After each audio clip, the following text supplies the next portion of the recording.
somewhere else, and out of nowhere, Smokey Bear shows up and hugs me. So you noticed some wildfire hazards and moved your bonfire to a safer location. Yeah. Yeah, that's Smokey, all right. He likes it when people help prevent wildfires. It hits him close to home. Not everybody gets the hug, my friend. So that's pretty special to get a hug from Smokey Bear. So it was him. Hey, guys, I told you it was Smokey. Okay, well, congratulations, my friend. And thanks for calling. There are many ways to prevent a wildfire. Learn how you can do your part at SmokeyBear.com. Only you can prevent wildfires. Sponsored by the U.S. Forest Service, Ad Council, and your state forester. Hope you enjoyed your meal. And I just want to say, he's lucky to have a brother like you. Lucky? Caring for my brother is far from easy. Waking up every day, lifting him from the bed to the wheelchair to the car to get him to therapy on time, it's no small task between the doctors and the diagnosis, but nothing can disable this love. This is my big brother, my hero. He's part of me, like my arms and legs, so I'll be his. See, there's no time for tired. This starts again tomorrow. He'll be waiting for me. I wake up for him. I know he needs me, but I'm the lucky one, even though I need help now and then. If you're caring for a loved one, visit aarp.org/caregiving for care guides and community, or call 877-333-5885. Caregiving Resource Center. Support for your strength. Brought to you by AARP and the Ad Council.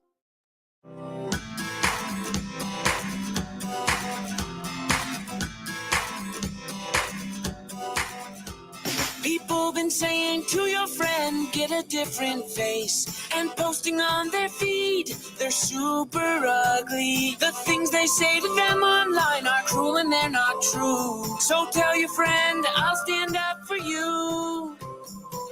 Don't worry, I know what to do. Tell the world I see with an emoji to stop the bullies. Know someone who's being bullied online? Send the witness emoji. It looks like an eye in a speech bubble, and it's in the symbol section near the clocks in your phone. You'll let the world know it isn't cool, and you'll let your friend know you care. Learn more about the witness emoji at iWitnessBullying.org. Brought to you by the Ad Council. It may be hard to believe, but people just like you are already saving money. FeedThePig.org makes it easy. Their simple savings plan teaches you how to start saving without going overboard. So you don't need to mooch off your friends. You gonna finish that grape? You mean the one in my mouth? You don't need to stop buying the necessities. What you're smelling is a natural musk. Ew. You don't need to be a medical test subject. How do you feel? Mostly okay. Sometimes, though. You don't need to get a second job as a stuntman. We need a new stuntman. Let's break for lunch. You just need an internet connection. Don't get left behind. Start your personal savings plan with the tips and tools on feedthepig.org. That way, you don't need to sell your soul to the devil. $15 is the best I can do. All right, deal. Brought to you by the American Institute of CPAs and the Ad Council. When is the best time to talk to your family about staying in touch during a disaster? When floodwaters reach your door? When wildfires are engulfing the edge of your neighborhood? Or an earthquake is destroying buildings? When a tornado is tearing through town? Or a hurricane strikes? Or is the best time perhaps today? During a disaster, you may not be able to stay in touch with your family or friends as easily as you think. And it's not always as simple as using your cell phone. That's why now is the time to take action. Go to ready.gov/communicate and make your emergency plan today. Don't wait. Communicate. Brought to you by FEMA and the Ad Council. Of course my kid's in the right car seat. Well, I think he is. Yeah, my kid's in a booster seat. He was ready to move up. He is ready, right? Her car seat looks like the right size. There are probably rules on when to move up to a booster seat, aren't there? Rear facing, forward facing. I think I have it right. Car crashes are a leading killer of children 1 to 13. Are your children in the right car seat for their age and size? Don't think you know you know. Go to safercar.gov/the right seat. I know my child's in the right car seat, or else I wouldn't get in the driver's seat. Brought to you by the National Highway Traffic Safety Administration and the Ad Council. You don't usually get a stock tip from a 16-year-old, but I'm here to tell you about a different kind of stock. It's called Better Futures, a stock for social change that's not about making money. Instead, you invest to help students like me go to college. This is beyond a simple donation. It's the opportunity for America to invest in its kids and take an active stake in the future of the country. The return on your investment isn't money. What you get back is knowing you protected our potential. So one day, that potential can grow up to become surgeons and architects, executives and engineers, people who can change the future just by being a part of it. My name is Alicia, and I am your dividend. Invest in better futures with UNCF. Visit uncf.org/invest. A mind is a terrible thing to waste, but a wonderful thing to invest in. A public service announcement brought to you by UNCF and the Ad Council. I wish Sarah. Yeah. Gabby has those awesome earrings. I need to ask her where she got those, but that's just what she would want me to do. I'll have Michaela ask her for me. Buckle up, Sarah. Yeah, but then Michaela will be like, why don't you just ask her yourself? That's just like Michaela. Sarah, buckle up. Michaela's such a great name. I wish I was called Michaela. There's like a dozen Sarahs in my class. Hey, we're not hitting the road until you buckle up, honey. Oh yeah, seatbelt. I forget sometimes because my brain is like busy, you know? I wonder if there's pizza at school today. Sometimes it can be tough to get through to your kids, but it's not impossible. Always make sure they're wearing their seatbelts, even on short drives. Remember, you have the keys, you have the power. Never give up until they buckle up. A message from the National Highway Traffic Safety Administration and the Ad Council. Visit safercar.gov/kidsbuckleup for more information. It's the Worldwide Sports Radio Network. What are you talking about? No, it's not him. There is only one more. There is only one more. That's it. One more. Get a rest! No! They saw your team put up zero effort. Wake up! Remember in the old days, they used to have oxygen for them. Where's the oxygen? Play like absolute just garbage. This is the Sports Loudmouth. Yay! Man, can you keep it down? I'm trying to introduce here. With Errol Marks and Speedy Petey. You're not even a has-been. You're a never was. You're a never was. We are back, ladies and gentlemen. 4 days until the new year. Merry Christmas. Happy Hanukkah. Happy Kwanzaa. We are the Sports Loudmouth. I am your host, Errol Marks, my co-host, Speedy Petey. 631-672-3108 is the number to call. You can go to our website at www.worldwidesportsradio.com. Check out all our shows throughout the week, including the Loudmouth with me and Speedy Petey. All you have to do to tune into all our great shows, including Game On, The Herd, and yes, The Wise Guys. It should be The Wise Guy, but The Wise Guys, or even our betting show. All you have to do is go to our website at www.worldwidesportsradio.com. And from the Connecticut School of Broadcasting, his name always rhymes with meaty. It is Speedy. Speedy, what's up? Well, I guess meaty is an accurate depiction of... Do you like meat? I did, and I ate a lot. What kind of meat? What kind of meat do you like? The Christmas Eve dinner was prime rib, and that was very You good. like a lot of meat, right? Yeah, we had a lot of meat. A lot of meat. We had a lot of meat. Thick meat? Yeah. How about long meat? Long meat? Prime rib? Do you not know what it looks like? No, but I have you. Long meat. Answer the question. I have. Yes, I've had prime rib. All right. How about long meat? Do you like long meat? I had some long meat. Okay. Yes, Thick meat. Yeah. Steak. I had some thick Okay. meats. Yes. I thought you liked I thick did. meat. I stuffed myself for 2 I- days. Yeah. I'm sure you did. Yeah. 2 Christmas dinners, 2 very delicious Christmas dinners. One was Italian, one was prime rib. Oh, very nice. Yes, it was very good. I hope everyone, all the fans out there, had a Merry Christmas as well. All the kids that are listening got all the gifts that they wanted on their list. Did you and get all the gifts? I got a lot of very good gifts Let's as well. hear some of your and gifts. I will say, I will give a shout out to my brother Aiden too, who actually made probably the best ones. As many of you know that listen to the show, my grandfather passed away this year, and my other grandfather, my father's father, passed away 2 years ago. May they rest in peace. Both of them rest in peace. He actually did these amazing wood carvings of a photo of them, like a really like high-tech photo of them, and made them into wood carvings, which were actually really, really cool. He did it himself? He did it himself. It was really impressive, and he gave one of us, he gave one of them to each of us, and he's going to give one of them to my cousins and Patchogue too. Next time he sees them, they're going to get one. Like everyone's going to get one that were connected with all the family members. So it was very cool what they did. Yeah, it was a lot of different presents. A lot of very new. Any beer? Any special? There was some beer. Of course, there was some beer. We actually did you throw up? A little bit. Oh, I figured. We actually 2 years ago we started a tradition. It's what's called a beer advent calendar. Okay. So how many times did you throw up over the week? Just once. Just once. Was it good?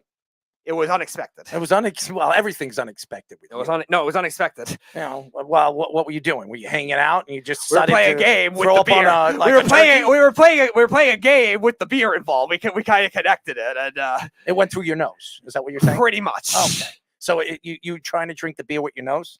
No. I was done with the beer.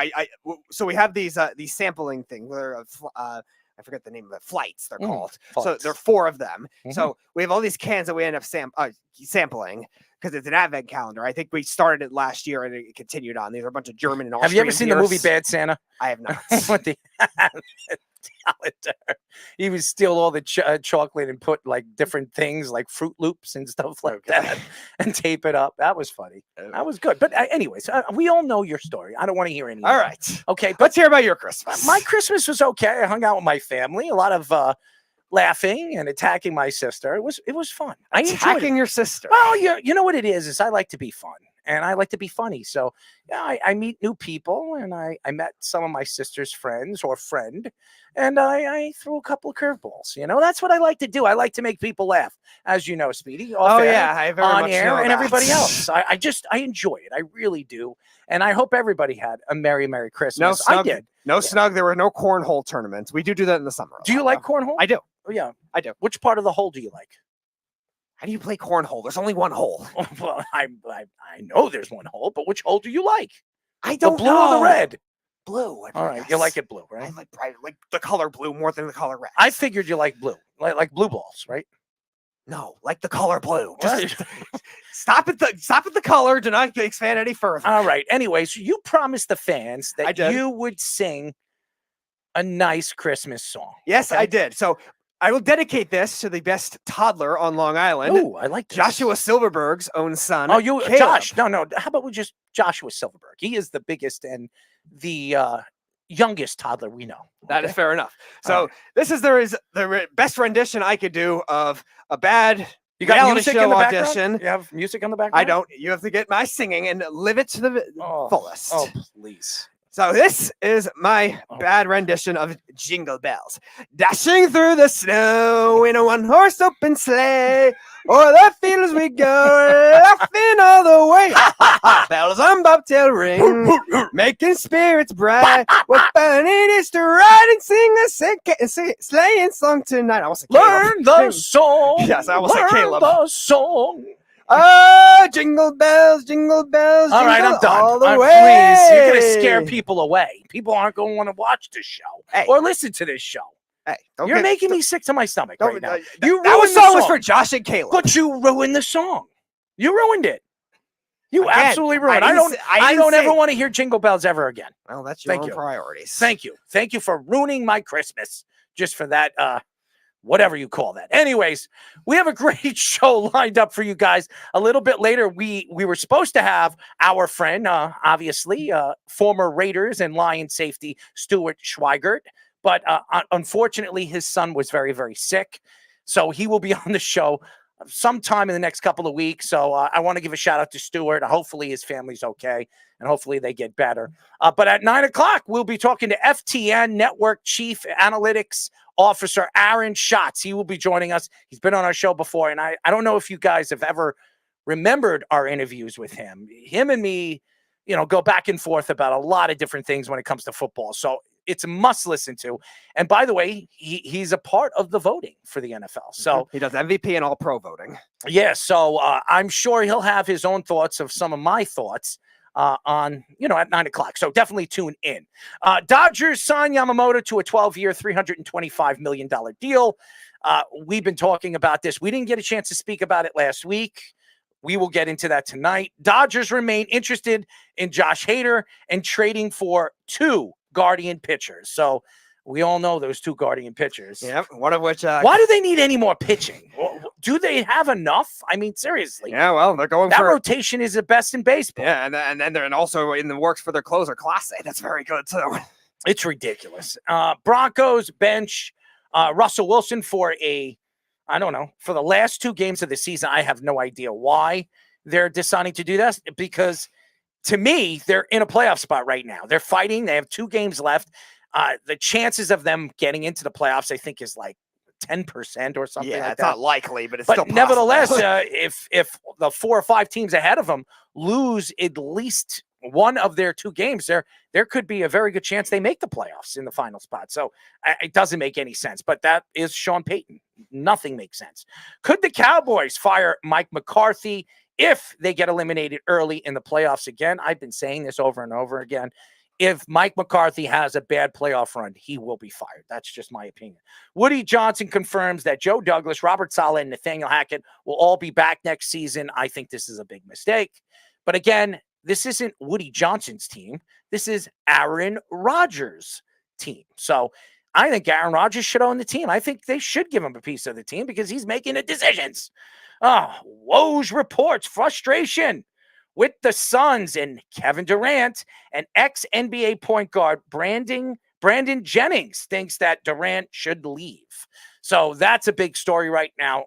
I don't think it matters if he goes somewhere else. I mean, he's been jumping. It's been like chess with Kevin Durant. He goes from one place to another place, and he ruins every single place that he goes to, except the Golden State Warriors. I don't know if chess is the right term. Chess involves things of intelligence. I don't know if Kevin Durant is a thing of Checkers? intelligence. You That might be more checkers? like it. He's definitely not getting king, that's for sure. Nope. I mean, that story just is not likely to be fun. But anyways. The sun is setting. Well, the sun is already set for him. Anyways, ESPN's Jeff Passan reports that the Dodgers have signed Yamamoto to a 12-year, $325 million contract. The Dodgers will pay an additional $50.6 million posting fee to the Japanese team. Oryx Buffaloes.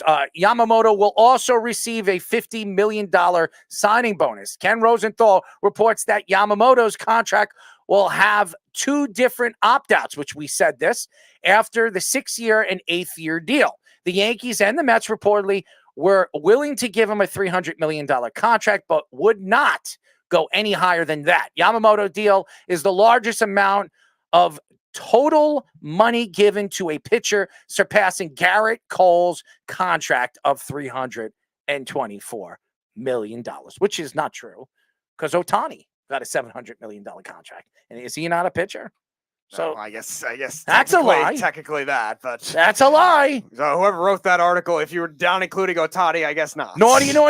That's a lie. All right, you could go track down that journalist. First of all, I know I was one of those guys, especially when the Dodgers made the trade for Glasnow. I did not think that Yamamoto was going to the Dodgers. I did not. Anybody that did, I mean, obviously was a genius because I was not. And I did believe that the Yankees were the runner-up to get him. But I thought after Glasnow signed on the show, Jeff was complimenting me. I don't know why. I don't know why he would compliment me. He never compliments me. But nevertheless, I thought it was a foregone conclusion he was going to be a New York Yankee. And then we were hearing that there could be more than 10 years given to him. And I know What Brian Cashman has said in the past, that he will not sign a player over 10 years. He will never do that again. And you look at this story, and I'll give a shout out to Ohtani, because Ohtani set this whole thing up. He did. He deferred the money. He knew that Yamamoto was going to the Dodgers no matter what. There was no chance in hell that the Yankees and the Mets were going to get him. Even if the Yankees gave him 12 years, 325 or 330 million, which the Yankees were not, even if they were to give him that kind of contract, he was going to the Dodgers. The stories that he wanted to play with another Japanese superstar, that wasn't a lie either. That story was true too.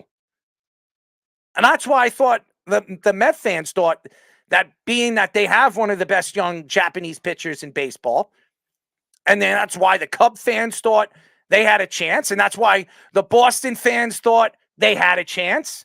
But the truth was, he only wanted to play with one Japanese player, and that was the best Japanese player of all time, it seems like, Ohtani.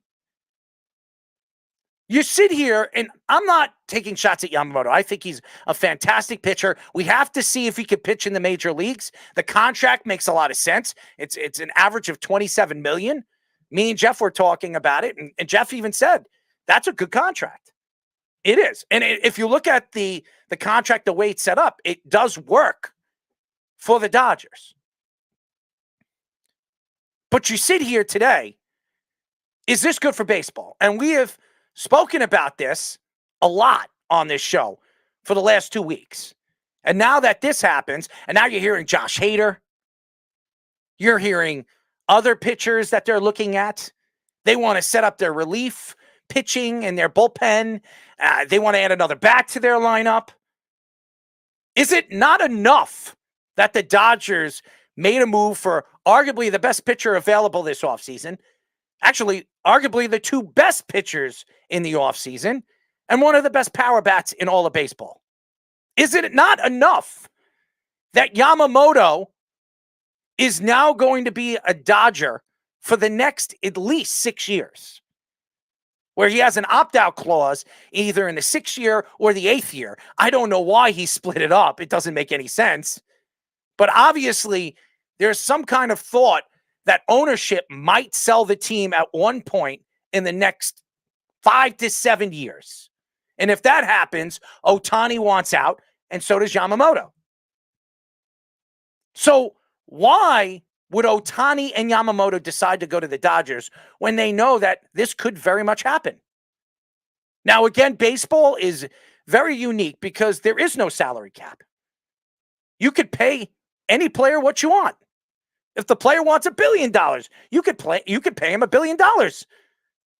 The players' union will never allow a cap, as you heard Josh Silverberg say over and over and over again. We've heard Passan say that. It will never happen. But there has to be some kind of rule put in effect that could change baseball, make baseball more interesting to watch. Why would anybody want to go to a Kansas City game for baseball? The Royals. Who wants to watch the Royals right now? Now that Ohtani and all these teams, look, Soto goes to the Yankees. The Red Sox will be better in a couple of years, even though they don't like to spend money right now. Henry, for some reason, doesn't want to spend any money on any of the teams that he owns. If you look at the top teams in baseball right now, you look at Texas now, they spent money after going after Seager and Simeons. They spent their money. They won a World Series. It wasn't because of the acquisitions that they made. It was because they brought in one of the best managers in baseball. Buying players doesn't win championships. Ask the Yankees. The only time it worked for the Yankees was 2009 when they added CeCe Sabathia, AJ Burnett, and Mark Teixeira. They won one championship. That offseason, the Yankees spent $600 million. $600 million. That was the first time any team spent $600 million on 3 players. That's what they gave up to win a championship. Now you look at the Dodgers. They spent over $1 billion on 2 players. One player that's never stepped on a diamond yet in the major leagues. Now, is it worth it? For everybody that we've spoken to on and off air, every baseball analytic guy that's ever seen Yamamoto pitch, every single one of them said that this guy is a must-hit when it comes to pitching in major leagues. The question is, how long is it going to take him to figure out how to seam and grip the baseball? How long is it going to take him to, fit in with his peers in LA? As we all know, a lot of the Dodger fans don't like to pack out their stadium until, I don't know, the 4th or 5th inning. Can't beat the LA traffic. So how does this work? If baseball sees the Dodgers win in the next 6 years 3 championships, does this make baseball better? Or does this make baseball unwatchable? Because if you watch basketball over the years, when LeBron James decided to make a Fab 3 with Dwayne Wade and Chris Bosh, everybody was complaining about it because they were in the finals every year. As a matter of fact, LeBron James went how many times? 8, 9 times? 8 in a row, yeah. 8 in a row in the finals? Who wants to see LeBron James every single year go to the finals? He didn't win every single year, but nevertheless, he was there every single year, and you could probably bank that every single year if you're a betting man. And it was Cavs Warriors 4 years in a row, too. That was even more painful. And then there's the Golden State Warriors. Look how bad they are right now. But when they were young with Steph Curry and Draymond Green and Klay Thompson, and even when they added the great and powerful Kevin Durant, okay, it was unwatchable watching basketball. And that's why everybody was rooting for the Golden State Warriors to lose. And in basketball, all you need is 2 big-time superstars, and you can win a championship. They had 4. Now, you look at baseball. You look at this roster right now. And I know Yankee fans are going to sit out there and try to compare the Yankees to the Dodgers because there's no comparison, okay? There is none. Does the Yankees have the best outfield in baseball? Who cares? Who cares? Who cares they have Juan Soto, Aaron Judge, and Verdugo? Who cares? Because what the Dodgers did this offseason was pretty much control baseball. Baseball goes through LA now, and it will go through LA for the next 10 years because this ownership, these executives are willing to spend any kind of money and defer any kind of money to win. And that's a big problem for baseball. This doesn't help baseball. This hurts baseball, ladies and gentlemen. Yeah, in the short term, I think you look at these owners trying to spend money to try to get the product to get more hype to it. Because we talk about it all the time with our baseball guests too. Like baseball as a product sometimes has lost a lot of revenue. Sometimes it's become less watchable for these younger fans too. So maybe they're trying to have a team like the Dodgers build up this type of team in order to do that. And finally, they had the moment in order to do it. They needed the right set of pieces. Now they traded for Mookie Betts. They won a World Series in the shortened season, but that also lost a lot because they were playing in neutral parks. They were playing all different rules. And all of a sudden with the COVID year, the only reason that people were watching is because they were desperate to just watch sports at that point.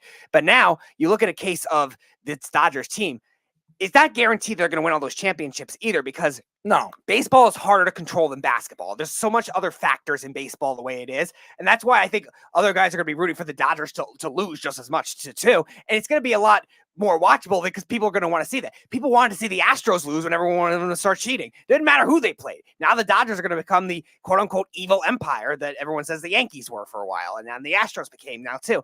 So it's going to create that kind of rivalry in a sense, too, with all these other teams that are considered these other powerhouse teams. Now, you're right. It's going to diminish the product for the smaller markets, unfortunately. A lot of these other cities that are obviously the Athletics are going to move now. The Rays might move. I mean, it's going to diminish those teams for sure. But it's also going to encourage the other ones to spend more money. And now getting Yamamoto alongside of it, you're paying for his upside. If he gets to that level he's supposed to, that's a bargain contract. And Yamamoto was introduced today. I think it was today or yesterday. Yesterday, I think. Yeah. And he writes, and he actually says, I am beyond ecstatic to become a member of this historic franchise. How historic are they? How many championships have they won? I believe 8. No, but I'm speaking about like the last 30 years. How many championships have they won? Only one. They've won one. How many great players has this organization have? Mm-hmm. How many great players has this organization had over the last 25, 30 years? Okay. And they've only won one championship. Now, obviously, since Magic Johnson was one of the buyers to this group. He's come out and said that we will do anything, we will spend anything to make this team a winner. And everybody says that the Yankees for years, that's why they called them the evil empire. The Yankees didn't buy their championships in the 90s. What they did was build around a core of players. The Dodgers, what core of players do they have on this team besides Clayton Kershaw? Or Muncy. Was Muncy drafted by him? Muncy was a trade. That was he wasn't even, so he's not even from the organization either. Muncy was a lot like Justin Turner. Like he was with the Athletics and was a bench player, like Justin Turner was with the Mets. And they brought all of them in, and Chris Taylor was that way with Seattle. Brought all those guys in. It was just random, and their analytics department works for them. And Clayton Kershaw is old. He might have another year or two left in that rotation at best. And he's not the same pitcher he was. Nope. So they don't really have anybody. They might have 2 youngsters coming up. Now they have a great farm system. But again, are those farmhands ever going to get a chance to step on a Major League Baseball field with all the talent that they have there? Yeah, 2 of their top prospects at the beginning of last season were pitchers. One of them was Dustin May, was a pitcher, and the other one was Gavin Lux, a second baseman, and they both had major injuries already, too. So where do you go with this? I mean, their farm system is loaded. As a matter of fact, I think they're in the top 4 in baseball. Are you trading away these pieces? Because they're never going to get a chance to step on the field. Not when you're paying Yamamoto the money that he's getting and how many years. Now, Clayton Kershaw obviously could step away from baseball in the next year or 2. But nevertheless, you're now bringing in veteran players or bringing in players from other organizations, other leagues, because you want to win championships. I don't like the way baseball is going when it comes to this. Now, it's baseball, and you're allowed to do whatever you want. You really are. You can go and spend whatever you want. If the Yankees want to go and make trades, or the Yankees want to bring in players like Soto and hope that he signs with them, so be it. They're going to do whatever it takes to win a championship. Do I like it? No, I don't like it, because when you look at baseball and you look at the way the league is moving now, and now with this deferred money, and you look at where the Dodgers are, they don't have to pay any of these teams until what, 10, 12 years from now?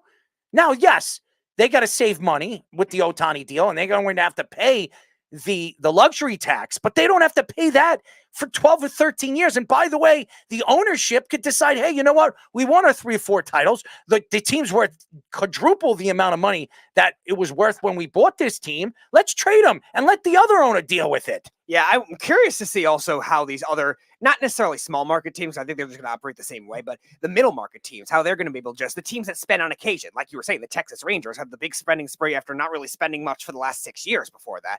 There's teams, the Braves, that sometimes have random spending sprees. We've seen the Tigers in the past have random spending sprees, and it didn't work. So they had to, really took them a while for them to rebuild. The Angels, obviously, all the time have random spending sprees and do nothing. So it'll be interesting to see how those teams adjust with the new deferred money, but the deferred money rules that the Dodgers are going to popularize now because of this move. And now obviously signing Yamamoto, it's definitely a risk because of, like you're saying, is he going to be that good of a pitcher right away too for 12 years? I think that's why the opt-outs are put in there too. Now, if it's a good thing for the opt-outs, if Yamamoto does pitch the way he's going to be, he'll demand that big contract at 31 and still get a nice maybe 7 or 8 year deal out of that too. And if he's still in the year 8, if he does it then, he'll get a Garrett Cole type deal. After signing Yamamoto, the Dodgers are interested in trading with the Guardians for starters like Shane Bieber or closer Emmanuel Clase. Bieber seems like the most likely to be traded, more than likely in the next couple of weeks. Bieber has 1 more year left on his arbitration before he goes to free agency in what will be a loaded class of pitchers next year. Walker Buehler is also set to be a free agent that same year and have lost Clayton Kershaw to free agency this year. The Dodgers bullpen was top 3 in ERA, WHIP, and strikeouts last season. However, their starters were the only middle of the pack last season. They were in the middle of the pack last season in those key categories. Here's the thing with the pitching. Clayton Kershaw is done. He's done. Walker Buehler, they're going to try to re-sign him. After adding Yamamoto, there are teams that are going to line up for Walker Buehler, especially if he has a good season with this rotation. I still think Walker Buehler is the best pitcher on this roster until Ohtani comes back, and we have to see what Ohtani has. I still think Walker Buehler is better than Yamamoto. We have to see what Yamamoto is. Okay, Clayton Kershaw is a shell of himself.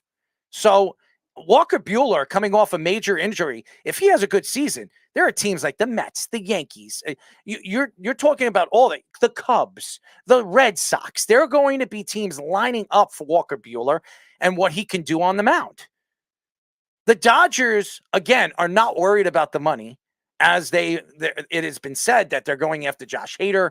They could go after Clase. They could go after whoever they want, and they could defer all that money because they've been doing it with everybody. They did it with Friedman. They did it with Betts. All their star players that they brought here, they traded for, they brought in free agency. They have signed them and deferred some of their money. You sit and I'm going back to this whole Ohtani thing. Is this the start of the new evil empire? Is this the start of baseball looking into figuring out how this is going to work? Does that defer money actually count against the future or now? Because right now there are teams like Kansas City that could use that money to add players. Now they can't use that money because guess what? It's deferred till 10, 12 years down the road. So they can't touch that money until they start paying Ohtani.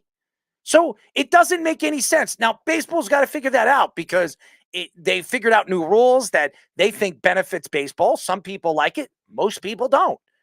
But again, baseball is trying to rebuild its generational, sport from years when it was baseball's pastime. Ever since, and I'm going to say this again, ever since the strike in 95, baseball has not been the same. It's never been the same with the whole steroids and everything like that, and how the politic world got involved with it.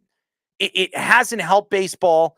And then you have an asterisk on all these players. You don't know who was doing steroids, at what time, when they were doing it, how they were doing it. It's affected baseball. You look at football, the growth of football, and what football has turned into. It's completely different. It's unbelievable how it's changed. It's transformed into the game that, some people don't even like anymore. They don't even want to watch baseball. As a matter of fact, I have friends that are huge baseball fans, grew up huge baseball fans, Met fans, Yankee fans, even Sox fans that don't watch baseball anymore until the second half of the season, the last 3-4 weeks of the season, because everybody knows who's going to make the playoffs. Yeah, it's interesting because you see the payroll discrepancy issues that have hindered baseball for a while. It was a big thing that was mentioned in the lockout. And this Dodgers and Guardians rumors is the perfect example of that. Cleveland is not one of those teams that likes to spend a lot of money. They develop players well, especially pitchers, and they end up letting go. Clase, oddly enough, was one of the players they signed. He got a nice deal for a closer. I think he's the third or fourth highest paid closer in baseball right now. But yet he's still on the trade market because Cleveland can't normally keep him. And the Dodgers, who have always had bullpen issues in the playoffs, even though they did well in the regular season, might say, all right, we're going to go get another guy like that if they don't want to pay that much to Josh Hader. Now, Shane Bieber, we were talking about with Nick Pollock when we had him on the show, mechanically might have to fix some things from where he was at the beginning of his career. He hasn't been good the last 2 years, but the Dodgers are a good team to do that. They've done that with so many veteran players that have been a lot worse coming in from these other teams, or teams that have bad years on other teams. So I think they could do that kind of thing with Bieber. And you're right, they might be planning ahead to not pay Walker Buehler because Walker Buehler is young and he was a great playoff pitcher for the Dodgers too. And maybe they're anticipating losing him. Some people are saying that the phone isn't working. Did you get any phone calls? I don't know if it's on, Speedy. Maybe that's why you didn't put it on. Speedy didn't have the phone on, ladies and gentlemen. Sorry, I was distracted by Errol's nonsense at the beginning and off the air. Oh, so you're blaming me. You're the producer / guy that controls the phone, and you're blaming me for my craziness. Oh, how wonderful. Anyways, Jeff, you can call whenever you want. Just don't be stupid and don't say anything stupid on air where I'm going to have to hang up on you.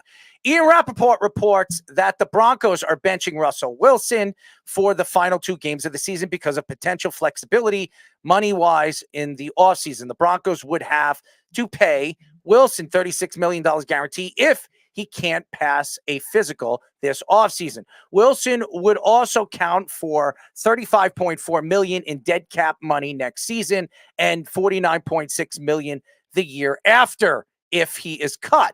The Broncos are 1-3 in their last 4 games and now 7-8 on the season. Their last 2 games are at home versus the Chargers and on the road against the Raiders.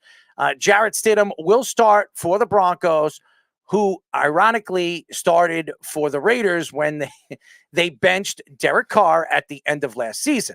Wilson has 3,070 passing yards, 26 touchdowns, 8 interceptions, a 66.4% completion percentage, and a 98 passer rating this season. So this story was very interesting because guess what? I'm going to the finals in my fantasy league. And who was my starter this week? Because I was unsure of CJ Stroud. It was Russell Wilson, who had a good week last week when it came to numbers in fantasy. I think he gave me 30 points. That's the first time in like 7 weeks, Russell Wilson hit the 30-point mark when it came to fantasy. So I was surprised when this came out yesterday. I saw it was posted on ESPN, and I was like, maybe I'm imagining it. Then I was looking all over social media, and it was true. Now, Sean Payton is a very interesting cat, okay? The guy says a lot of crazy things. He attacked Nathaniel Hackett. Maybe he wasn't wrong about Nathaniel Hackett when he spoke about him going into this season. And maybe Sean Payton has a way of doing things that obviously works for him and all the organizations he's worked for over the years. But this doesn't make any sense. They are 7-8 right now. I think they have a 10 or 11% chance of making the playoffs. There are 4 or 5 teams ahead of them. The Colts, I think, have the last spot. Right now, yeah. They're 8-7. If the Colts lose the 2 games, now, and they could, Pittsburgh, excuse me, Pittsburgh could lose one of their games. If you go and look at how everything works out, the Broncos could make the playoffs. So why? And listen, all you got to do is make the dance. All you got to do is get there. And anything's possible. The way the Broncos defense was playing for the last couple of weeks until the last 2 weeks, they were playing lights out defense. They really were playing very good defense. They were running the ball very well. Their offense was moving. I mean, not moving like the Seattle Seahawks when Russell Wilson was playing there, but it was moving. And they were playing good football. You have 2 games left. You're still in a playoff race. And you decide, hey, you know what? We don't need him. We don't want to pay him this amount of money. He's got to pass a physical, and we could save money if he fails his physical, which we all know he's not going to fail the physical. It doesn't make any sense. And the Broncos are trying to make excuses because, again, this is an organization that's made excuse after excuse after excuse. How many analysts, how many people have we had on this show that work with the Broncos that have said this organization is a joke? Okay? And now, even some of the analysts, I'm not going to mention any names, that didn't like Sean Payton when they made a move and gave up their only first-round draft pick last year, which they got from Miami. They brought Sean Payton in because he was the big name available.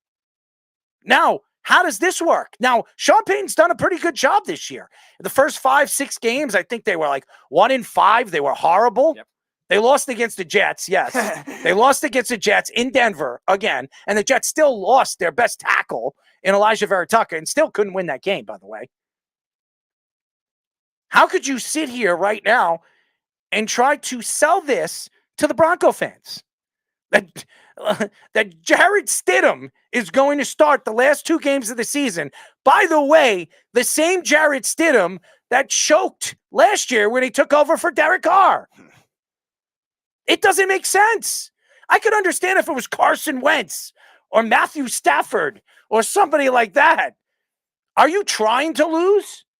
Is that what you're trying to tell the fans, that you're trying to get the highest draft pick you possibly can get? Because if you lose out the games, and let's say the Jets win another game and the Giants win another game, you can get a top 10 pick because you're looking to draft the quarterback. Is that what you're trying to do?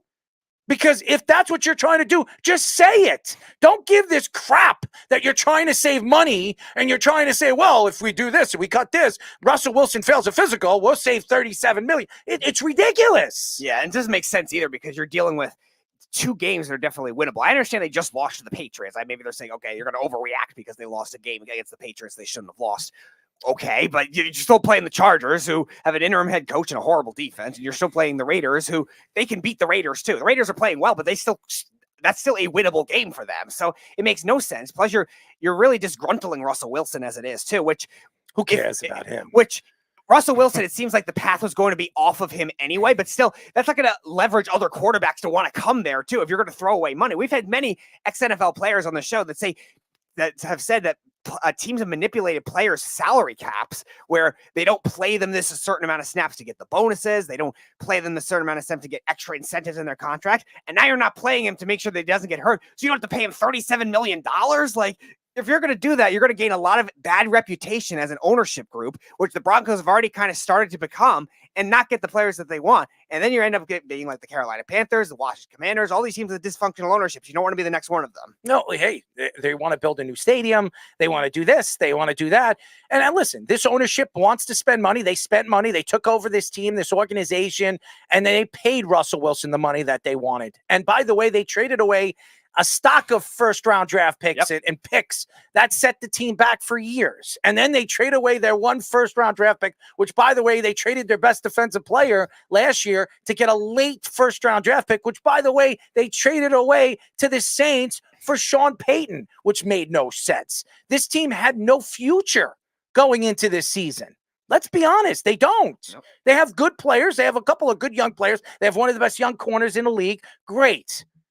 Could you build your team around Russell Wilson? Could you build your team around Sean Payton? All you're telling the fans is we're trying to lose because we're trying to get one of those QBs. We're trying to get up there so we can get maybe the Heisman Trophy winner, or maybe we can go after McCarthy if that's the guy that they like, or they want to go after whoever becomes a Bo Nix. Who knows? If people say he's a third-round draft pick, who knows? Maybe they like him more than anybody does. So it doesn't make any sense. Who do we have on the phone? Jeff. Sorry, Jeff. I had the phone off by accident. No worries. I wanted to just make a comment on how funny it is, I think, that now Yankees fans are mad because the team is outspending them. Isn't that ironic? No, I don't recall. Again, you're taking words out of my mouth. First of all, Robinson Cano was their player. Jeter was their player. Did they win with those guys? You idiot? Did they win? Doesn't matter. Did they win? It doesn't. Yes, matter it does. Yes, it does. doesn't. And I didn't like how the Yankees spent money. You obviously didn't listen to my whole take. I didn't like it. They won one championship, winning and spending the money that they spent. What are you talking about? Look, the championships are what they are, right? Like, you have just as good a chance of not winning, spending that money, as you do with spending that money. Like, so you still have to play baseball, and that's fine. But you were complaining about they've ruined baseball. They've spent $1 billion on these guys. You didn't complain when it was A-Rod getting the money and Jeter getting the money. And just as a point of a clarification, the money isn't deferred. Ohtani counts as $46 million against the luxury cap this year and every year. So the deferred money argument that you're making is ridiculous. You know what's so funny, Jeff? Because a week ago when we were talking about it, you said, well, 12 years, they're still going to have to pay. Now all of a sudden, because you did your research and that's what you think that you know, and you're so intelligent and you know everything. And by the way, the same Yamamoto who you thought, hey, there's a good chance that he goes to Boston, which he didn't even want to sit down and talk to Boston the last 2 weeks. I knew the Red Sox weren't going to get him. Why? They're a cheap organization now. They're a poverty franchise. They're not a poverty franchise. Who are they paying? What do you mean? Who are they paying? Are they in the top five? Are they in the top five when it comes to? No, they're 10th. Let's Speedy go look at it. They're not. Sure they're like 8th. Yeah. They're not. They're in it. Whatever. They're in the top 10. They're still spending money. Did they give Rafael Devers $300 million? And they're only in the top 10 because of the sale contract, and they're not giving those anymore. They're a poverty franchise. Did they give Devers? Did they give Devers $300 million contract? One guy. 11th. This 11th. There you go. Are they in the top 5? Wrong. Yeah, I'm wrong. You know what, Jeff? You're saying, Jeff. You know what, Jeff? They're still one of that. They're still in the top 15. They're still spending money. What are they spending? What do they have? What is the money? 137.7. Okay, 137. And you don't think they're going to go out there and spend money? Come on, Jeff. They're going to spend money. Yankees are at 280 and you're spending half of that? Listen, I don't care. I don't want the Yankees to spend money. I want them to build around their farm system. That's what I want the Yankees to do. I didn't want it. You obviously didn't listen to my take. I think it's terrible for baseball. No, I didn't. No, I didn't. I didn't want Jason Giambi. You're wrong. I never wanted Jason Giambi. I wasn't so ecstatic when Mark Teixeira came. By the way, stole him from the Red Sox. That's the only reason why he came. And the Yankees decided to bring him because he didn't want to go. And by the way, the only reason why they brought Alex Rodriguez because the Red Sox wanted him bad. That's the only reason why. So you don't even know what you're talking about. But you loved the Rodon contract. That was I did. It was a good contract. Yes, it was. And it still is. It's still a good contract. At a 9 ERA, that's still a good contract. Yeah, well, when he has a good season this year, Jeff, you're not going to say anything. You'll find another thing to say, just like Garrett Cole. Spider Tech. The guy wins the Cy Young. What are you going to say now? Oh, he cheated? That's what you do, Jeff. You want to throw New York teams under the bus because you're a Boston fan, and you like to call. Yeah, that's what you do. Just like that's what. And you bring up all these New York fans. You like to throw New York fans under the bus. How about the Boston fans? Let's go into how are the Boston fans for everybody? They are the most hated fan in professional sports. Guaranteed, yes, 100%. 100%. I can guarantee it to you. You'd be wrong again. Oh, yeah, I'll be wrong. Yeah. Speedy, why don't you show him the Athletic article that I sent you where the athletes voted it? Who wrote that story? Who wrote that story? The Athletic. Who wrote that story? Yes. They took a poll the on Athletic. Yeah. And you believe that. And you believe that they love to play in Boston. Get out of here, Jeff. Jeff, I don't listen. I read a lot of stories, and even the things with the Goldilocks balls. The guy that wrote that story was, by the way, a Yankee hater. Every single article he writes is bad about the Yankees. So don't give me your crap about the Athletic and all the crap that you throw out there. Okay? Yes, if you want it to stick, it'll stick. That's what they do. They want to speak about the Yankees. They want to speak about New York because they want it to stick. No, a heart attack no. on the holiday Are you season. kidding me? I'm not going to have a heart attack. I'm fine. Yeah, I'm fine. Jeff's poll was about the NBA. Which arena has the best fans? And the Celtics are 18%. Right. The best fans, Celtics, number one. Boston, number one place to play. They're also the most hated, who like to throw bottles at players and do other things. What? Dude, the Yankees fans throwing a ball at Verdugo, throwing bottles. He's a Yankee now, is he not? Yeah, not by his choice. He's made to go there, isn't he? And first of all, Verdugo loves that he's a Yankee. So you obviously didn't listen to his conference. Everyone loves it. They all want to. He said it. And dude, I don't want the Yankees to buy their players. I don't. I don't. Right. Everyone wants to live in a city where they have rats the size of deer. No. Don't tell Francisco Lindor Jeff McNeil, otherwise I'll start another conspiracy. Why don't you get him a house next door to the Beebs? See how long he still likes living in New York. I don't know. The Beeb's not a Yankee fan, but he might. No, he's at the Ranger fan right now. What's the score of the Ranger game right now? I don't know what the score is. Are the Rangers winning? Last time I looked, it was not for nothing. Oh, so it's 0-0? It still is, yep. Yeah, so and the Knicks are playing tonight. I think the Knicks are playing tonight. Yeah, because I think the Ranger game was on MSG. There was no games on yesterday. No NHL games. They had a Christmas break. Yep. I'm sorry? I said, yeah, the Knicks are playing. I need 2 Julius Randle 3-pointers. You get it. You should get that. Mm-hmm. Yeah, that's what I need. And you'll probably get it. I have 3 D'Anthony Melton threes. I need 3 Gary Trent Jr. threes. 2 Randall threes, and 1 from Alperen Sengun. I'm part of the Goon Squad, baby. Thank you for calling. What an amazing Jeff. Parlay, Jeff. Thank you for calling, Jeff. Always a pleasure to talk to an ignorant New Yorker. Goodbye. Thank you. Why did you just hang up on him? You know what he's going to say. You know he's going to call us ignorant. He's going to attack everything about New York fans. And by the way, I don't stick up for New York sports all the time. I say the truth about what I see, and maybe he's right. Maybe I didn't look at it. Maybe there is 46 million going when it comes to the luxury tax. I don't know, but what I do know is I don't like the way baseball is handling this. That's just my opinion. Now to get back to the Russell Wilson thing, you sit here and you wonder where are they going this offseason? Are they trying, or they're going to try to trade Russell Wilson? And what are they going to get for Russell Wilson? Now, Russell Wilson had a pretty good season. I would say 3,070 passing yards, 26 touchdowns, 8 interceptions, and a 66.4 completion percentage is pretty good. A 98 passing rating is pretty good for what they have on that team. I'm not a big Sutton fan. I don't like this team offensively. I don't think they have much of the offense that people think that they have, especially going into the season. I think a lot of overrated players and high draft picks that really didn't amount to anything.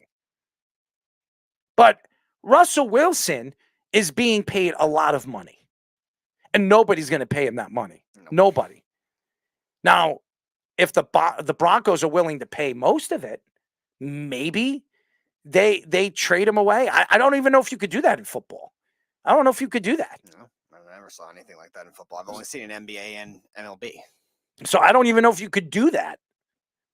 So you sit here, how are they going to get rid of that? Now, if they obviously, if he fails a physical, which he won't, he'll make sure he doesn't fail that physical, especially if he's going to be out a significant amount of time. So if he's not playing the last 2 weeks and he's only practicing on the field, how is he going to get hurt? He's going to make sure that he is absolutely healthy. So this hurts them. This affects them. Because if you play Russell Wilson and he gets hurt and he fails a physical, you save $37 million.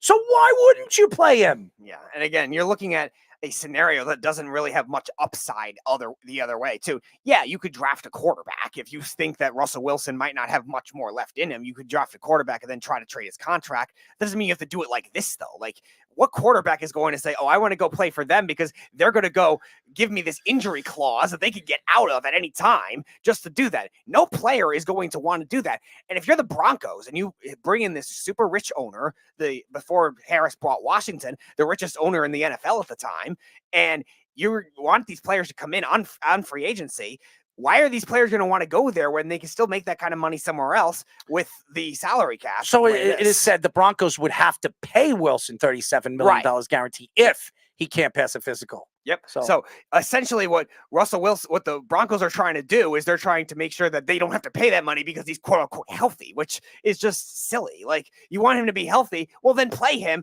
You get to the playoffs, you get money that way too. And you get to the playoffs, you could trust Russell Wilson to be able to, even if you don't make the playoffs, Russell Wilson had a good year. You could trust him to build other things on the roster first, get young, where you don't have a lot of draft picks as it was anyway. It's the first year you have a first round pick in a while. I don't understand what the Broncos are doing. And again, Sean Payton's running, he's running this team now. So, and listen, I think Sean Payton is a very smart guy. He's not a stupid man. Okay. This is a guy that got away, over there with the Saints for many, many years, popping pills and doing the stuff that he was doing on and off the field with the coaching staff. And what was it? The Bounty Gate with Greg Williams and all that other stuff. Jonathan Vilma. And he claimed he knew nothing about that, by the way, which he definitely did. He's the coach of the team. How does he not know anything about it?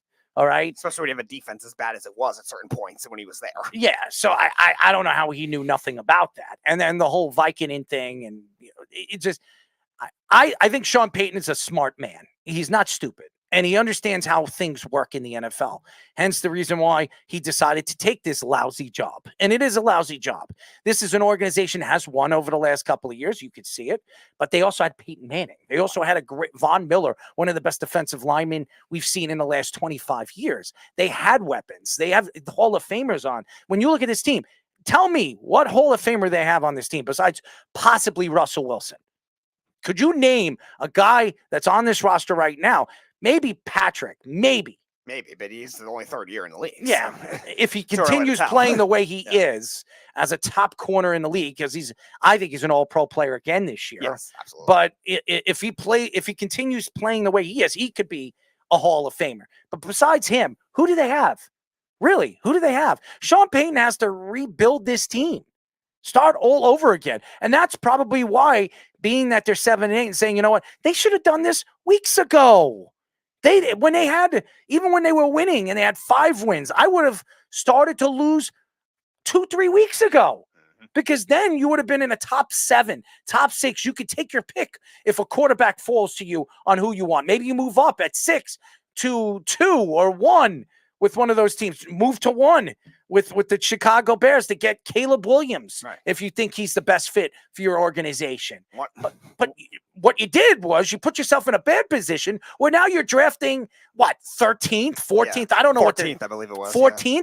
You don't have a chance in hell to get one of those quarterbacks. Yeah, they were 1-5. They could have easily just tanked that way. No, they have to make it harder on Russell Wilson, make it harder on all these other players they're going to have to sign. So it just really creates a bad reputation for where these players are. That's why in the NFL especially, you always have to side with the players in these certain negotiations. 14th, yeah, Broncos. Yeah, so the draft stock, even if they do lose out the rest of the season, so what are you going to go up to? Maybe 10 at most, like 9 at most, like still, like the odds of you still getting a quarterback, because you have to factor in teams trading up too. So how many quarterbacks are going to go in the top 5? How many quarterbacks are going to go in the top 10? Still could be a lot where you're not getting anything anyway, and they're still stuck with the same amount of money and a damaged reputation. I'll tell you this right now, the Giants been to not win any more games. They're right now sitting pretty at 5. They could be in a really good position if they want a quarterback to sit there and really. They could trade up from 5 to 1 and get who they want. They absolutely, if they like somebody and they see somebody they're looking for in this draft, they could trade up from 5 to 1 and maybe give up a first-round draft pick in the future. That's it. Yep. Yeah, you give up a first and you could jump from 5 to 1. Pretty simple with Chicago, and I think Chicago would do it. Yeah. So just to get an extra first-round draft pick, and the Giants could set themselves up at the quarterback position, which they're obviously not set up because Daniel Jones is only going to be there another year. Tyrod Taylor takes over for Tommy DeVito. He's starting for the next 2 weeks. Yes. By the way, Tyrod Taylor looked really, really good. Yeah. I really like Tyrod Taylor. If he can stay healthy, I think he's one of the best backups in the league. And I'll tell you this right now. Tyrod Taylor is a free agent after this year. I think the Jets should look at Tyrod Taylor as the backup for Aaron Rodgers. I think that would have been a great move. A great move for the Jets years ago. I mean, the Giants made the best move bringing in Tyrod Taylor, even though he's injury prone, because everywhere he's gone, he's been injury. He's got an injury. But when he is on the field, he's a good quarterback. He really is. So I think the Giants should sit there at 5. I think the Patriots cannot win another game. No. Because if they beat the Jets in the final week, which they probably will. I think they will too. They probably will. I mean, they hurt themselves because then the Jets jump from 9. If the Jets lose their next 2 games, and Chicago could win this week, the Chargers will not win anymore. Tennessee might win. They could win this week. I mean, the Jets could still jump to 6. And if the Giants win another game, the Jets could jump to 5 again. Yeah, I think the Chargers are definitely not winning another game. The Titans are weirdly pesky. It wouldn't surprise me if they spoiled something like that. And again, there's always the fringe of you don't know if they're going to take a quarterback or not. They just drafted Levis. Are they going to take another one? Are they going to just go back on it after 1 year? I mean, we've seen it happen. And I think the new GM comes from the 49ers, so they might be used to that kind of thing. But still, it's one of those things. They're a wild card. Chicago's a huge wild card because I think they should keep Fields, but will they is another question. And then a team like the Chargers don't need a quarterback. Who did the Chargers play the last 2 weeks? I'm looking at it right now. Yeah, it was the Broncos. They play and the Chiefs, I would imagine. They play the Broncos, which they could win. By the way, the Chargers could beat the Broncos. Yeah, with Jarrett Stidham, they could beat them. The great quarterback battle of Jarrett Stidham and Easton Stick. As a matter of fact, I think they beat Denver. And they play Kansas City, which they had not a chance in hell. I mean, unless Kansas City decides to sit out players, even if they're sitting there, which they could. Yeah, I guess if they clinch the 3 seed, hypothetically, they could. It's not likely. But I don't think the Chargers win that game anyways. But I think they could beat the Broncos this week. Uh-huh. I absolutely believe that. And I think the Broncos think that too. Who's Tennessee playing this week? Tennessee would be playing Houston and Jacksonville. They could beat Houston and they could beat Jacksonville. Yeah, they're pesky recently. They've lost a couple close games, but they've hung tough with pretty much everyone they played. Chicago, who do they have? Atlanta and Green Bay. They could beat Atlanta and they could beat Green Bay. Mm-hmm. I mean, Green Bay is going to need that win if they want to make the playoffs. So Atlanta's not making the playoffs, so I could see Atlanta losing that game against Chicago. Chicago's played very well the last couple of their weeks. defense. Carl, Montez Sweat was supposed to be a bad move for that defense. It's played really well since he's gotten there. They've played very well. Who else is ahead of the Jets? The Giants have the LA Rams in Philadelphia. Now, the LA Rams is still playing, I think, for a playoff. Yeah, they're in the 6th seed right now. Yeah, so I don't see the Rams losing another game in Philly. There's either. no way that. Well, then again, the Giants could still beat Philadelphia. They almost beat Philadelphia this past week. I know. So Tyrod Taylor, a second time back-to-back, not back-to-back weeks, but a week after, maybe the Giants beat Philadelphia. I wouldn't be surprised if the Giants beat Philadelphia. So again, and New England's definitely beating the Jets. I'm just, you could seal the deal on that. It feels like a great Bill Belichick way. I have to destroy the Jets one more time before I leave the Patriots. I'm telling you right now, they're beating the Jets. There's no way in hell the Jets are going to win that game. I think the Jets could win this coming week. I mean, if everything works right for the Jets, but usually they don't. I think the Jets will lose to Cleveland, and lose against New England. They don't win another game this year. And Joe Flacco revenge game. Whatever it is. And speaking of the Jets, SNY's Connor Hughes reports that Robert Saleh, Joe Douglas, and Nathaniel Hackett will all definitely be back next season. Yippee. He also added that Saleh expects almost all of his assistant coaches to return as well. Aaron Rodgers stuck up for all three of them on the Pat McAfee show and said about all the critics, you can blame whoever you want, but things would look a little bit better or a little bit different with some consistency. Guys staying healthy up front and me playing quarterback. And I look forward to showing that next year. So that's what Rodgers said. Rodgers also said about the returning to practice that he wanted to stay on the injury reserves. Many fans were criticizing Rodgers for stealing a roster spot from a player that could play, which ended up being fullback Nick Borden. The Jets are 6-9 after beating the Commanders and would be drafting 9th if the season were to end today. The Jets are probably not going to win another game this year. Okay? And I'm going to say this. I love Aaron Rodgers. I think he's a great quarterback.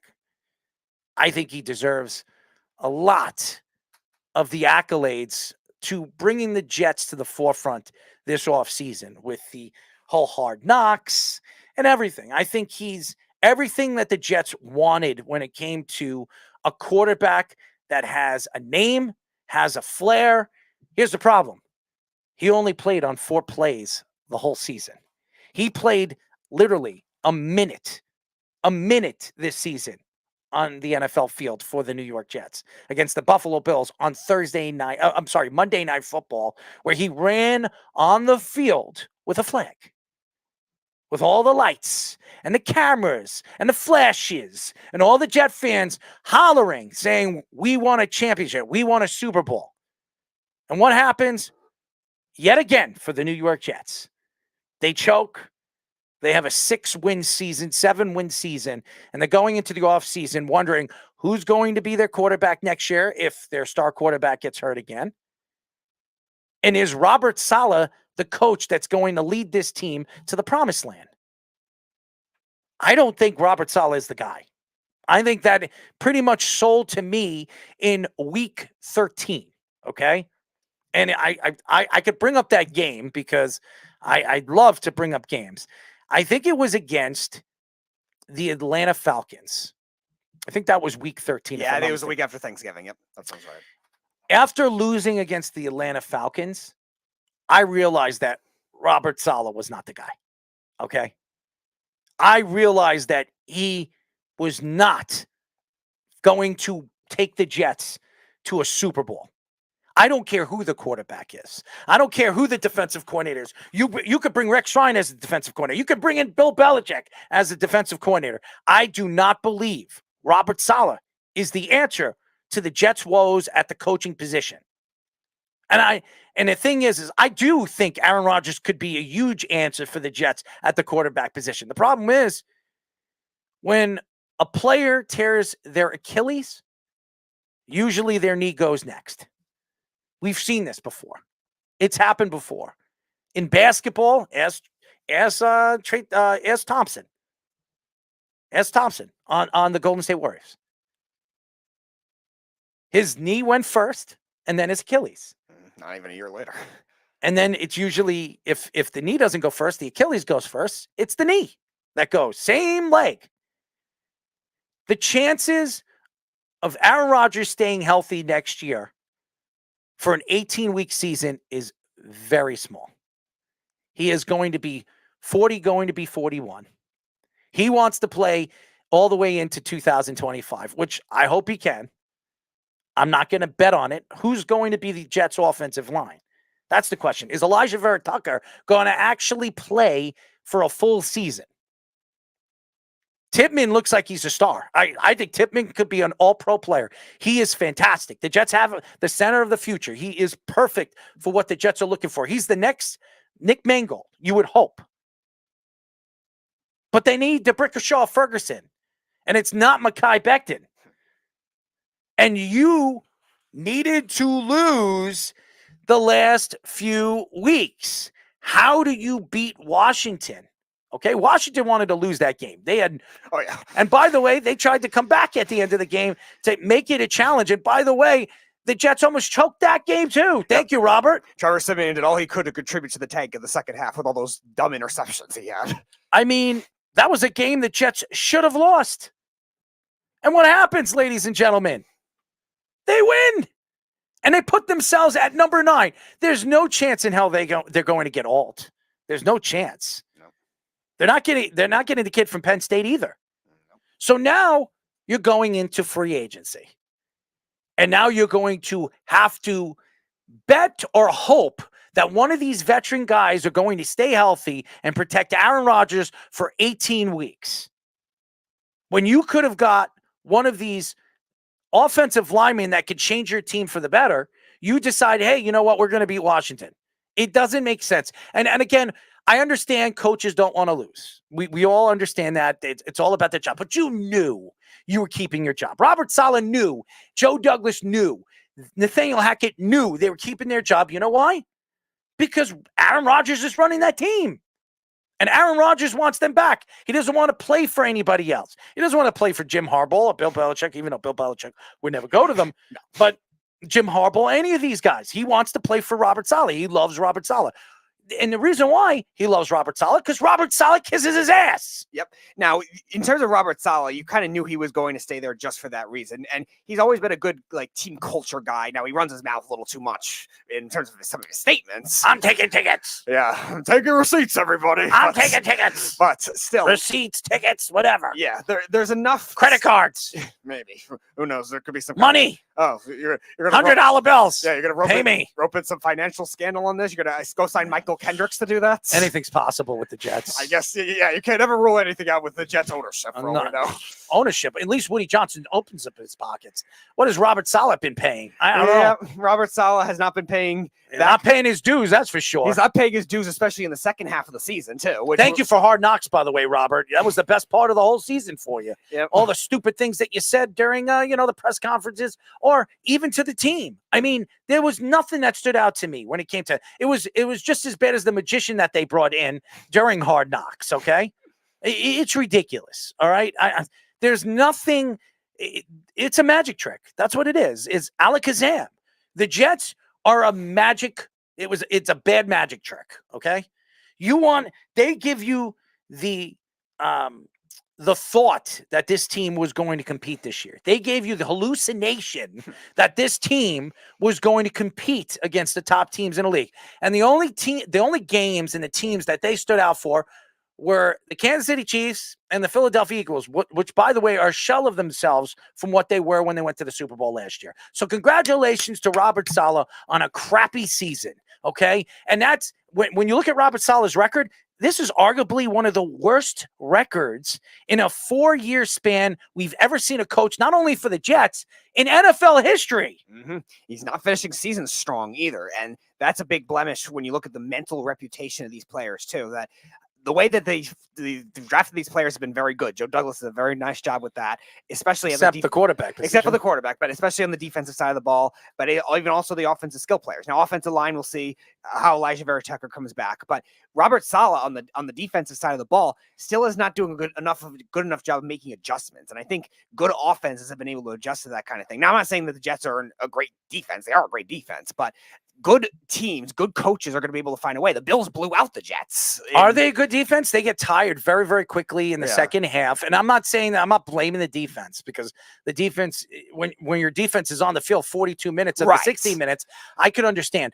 But they quit in the fourth quarter. Okay. They quit. And again, I know a lot of people have stuck up for Sauce Gardner and Reed and Michael Carter, and they've had sensational years. They're still in the top 15 when it comes to the corner position. There's no question the Jets have one of the best secondaries in football, but there are teams and games that they have played where you could see, and I think Sauce has only given up one touchdown this year, right? And Reed's the misplay that he had on the Bills, and Reed's only given up one touchdown this year.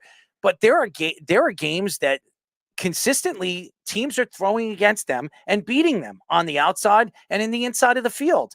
And that shows me that when the game is over or the game is pretty much done, that these guys are saying to themselves, well, we don't have to play tight anymore. We're not winning this game. The offense isn't giving us a chance to win. So you know what? We're gonna keep it loose.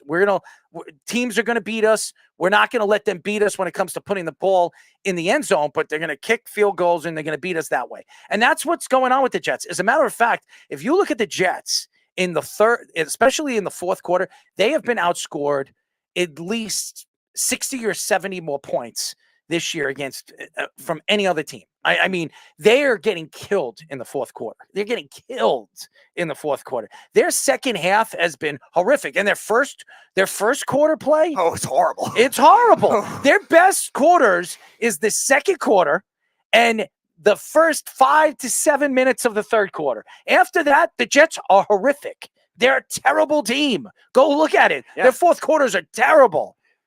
The first quarter, I think, week 14, 2 weeks ago, was the first time the Jets had an opening drive touchdown when they played against the Texans. Oh, my God. That is such a sad stat. And then the sixth worst offense on third down in NFL history. And combine that with just not good quarterback play, obviously, as it is, but combine that with bad offensive line, combine that with coaching that doesn't adjust. What is going to be the excuse next year? What is it going to be next year when Nathaniel Hackett has Aaron Rodgers as his quarterback? What is the excuse? What is Aaron going to say next year when Aaron is, stepping off the field and the Jets are losing? They're going to lose the game 24-17, and the offense looks still abysmal. And they can't do the things that Aaron believes they can do because the offensive line still stinks because they decided to beat Washington week 16.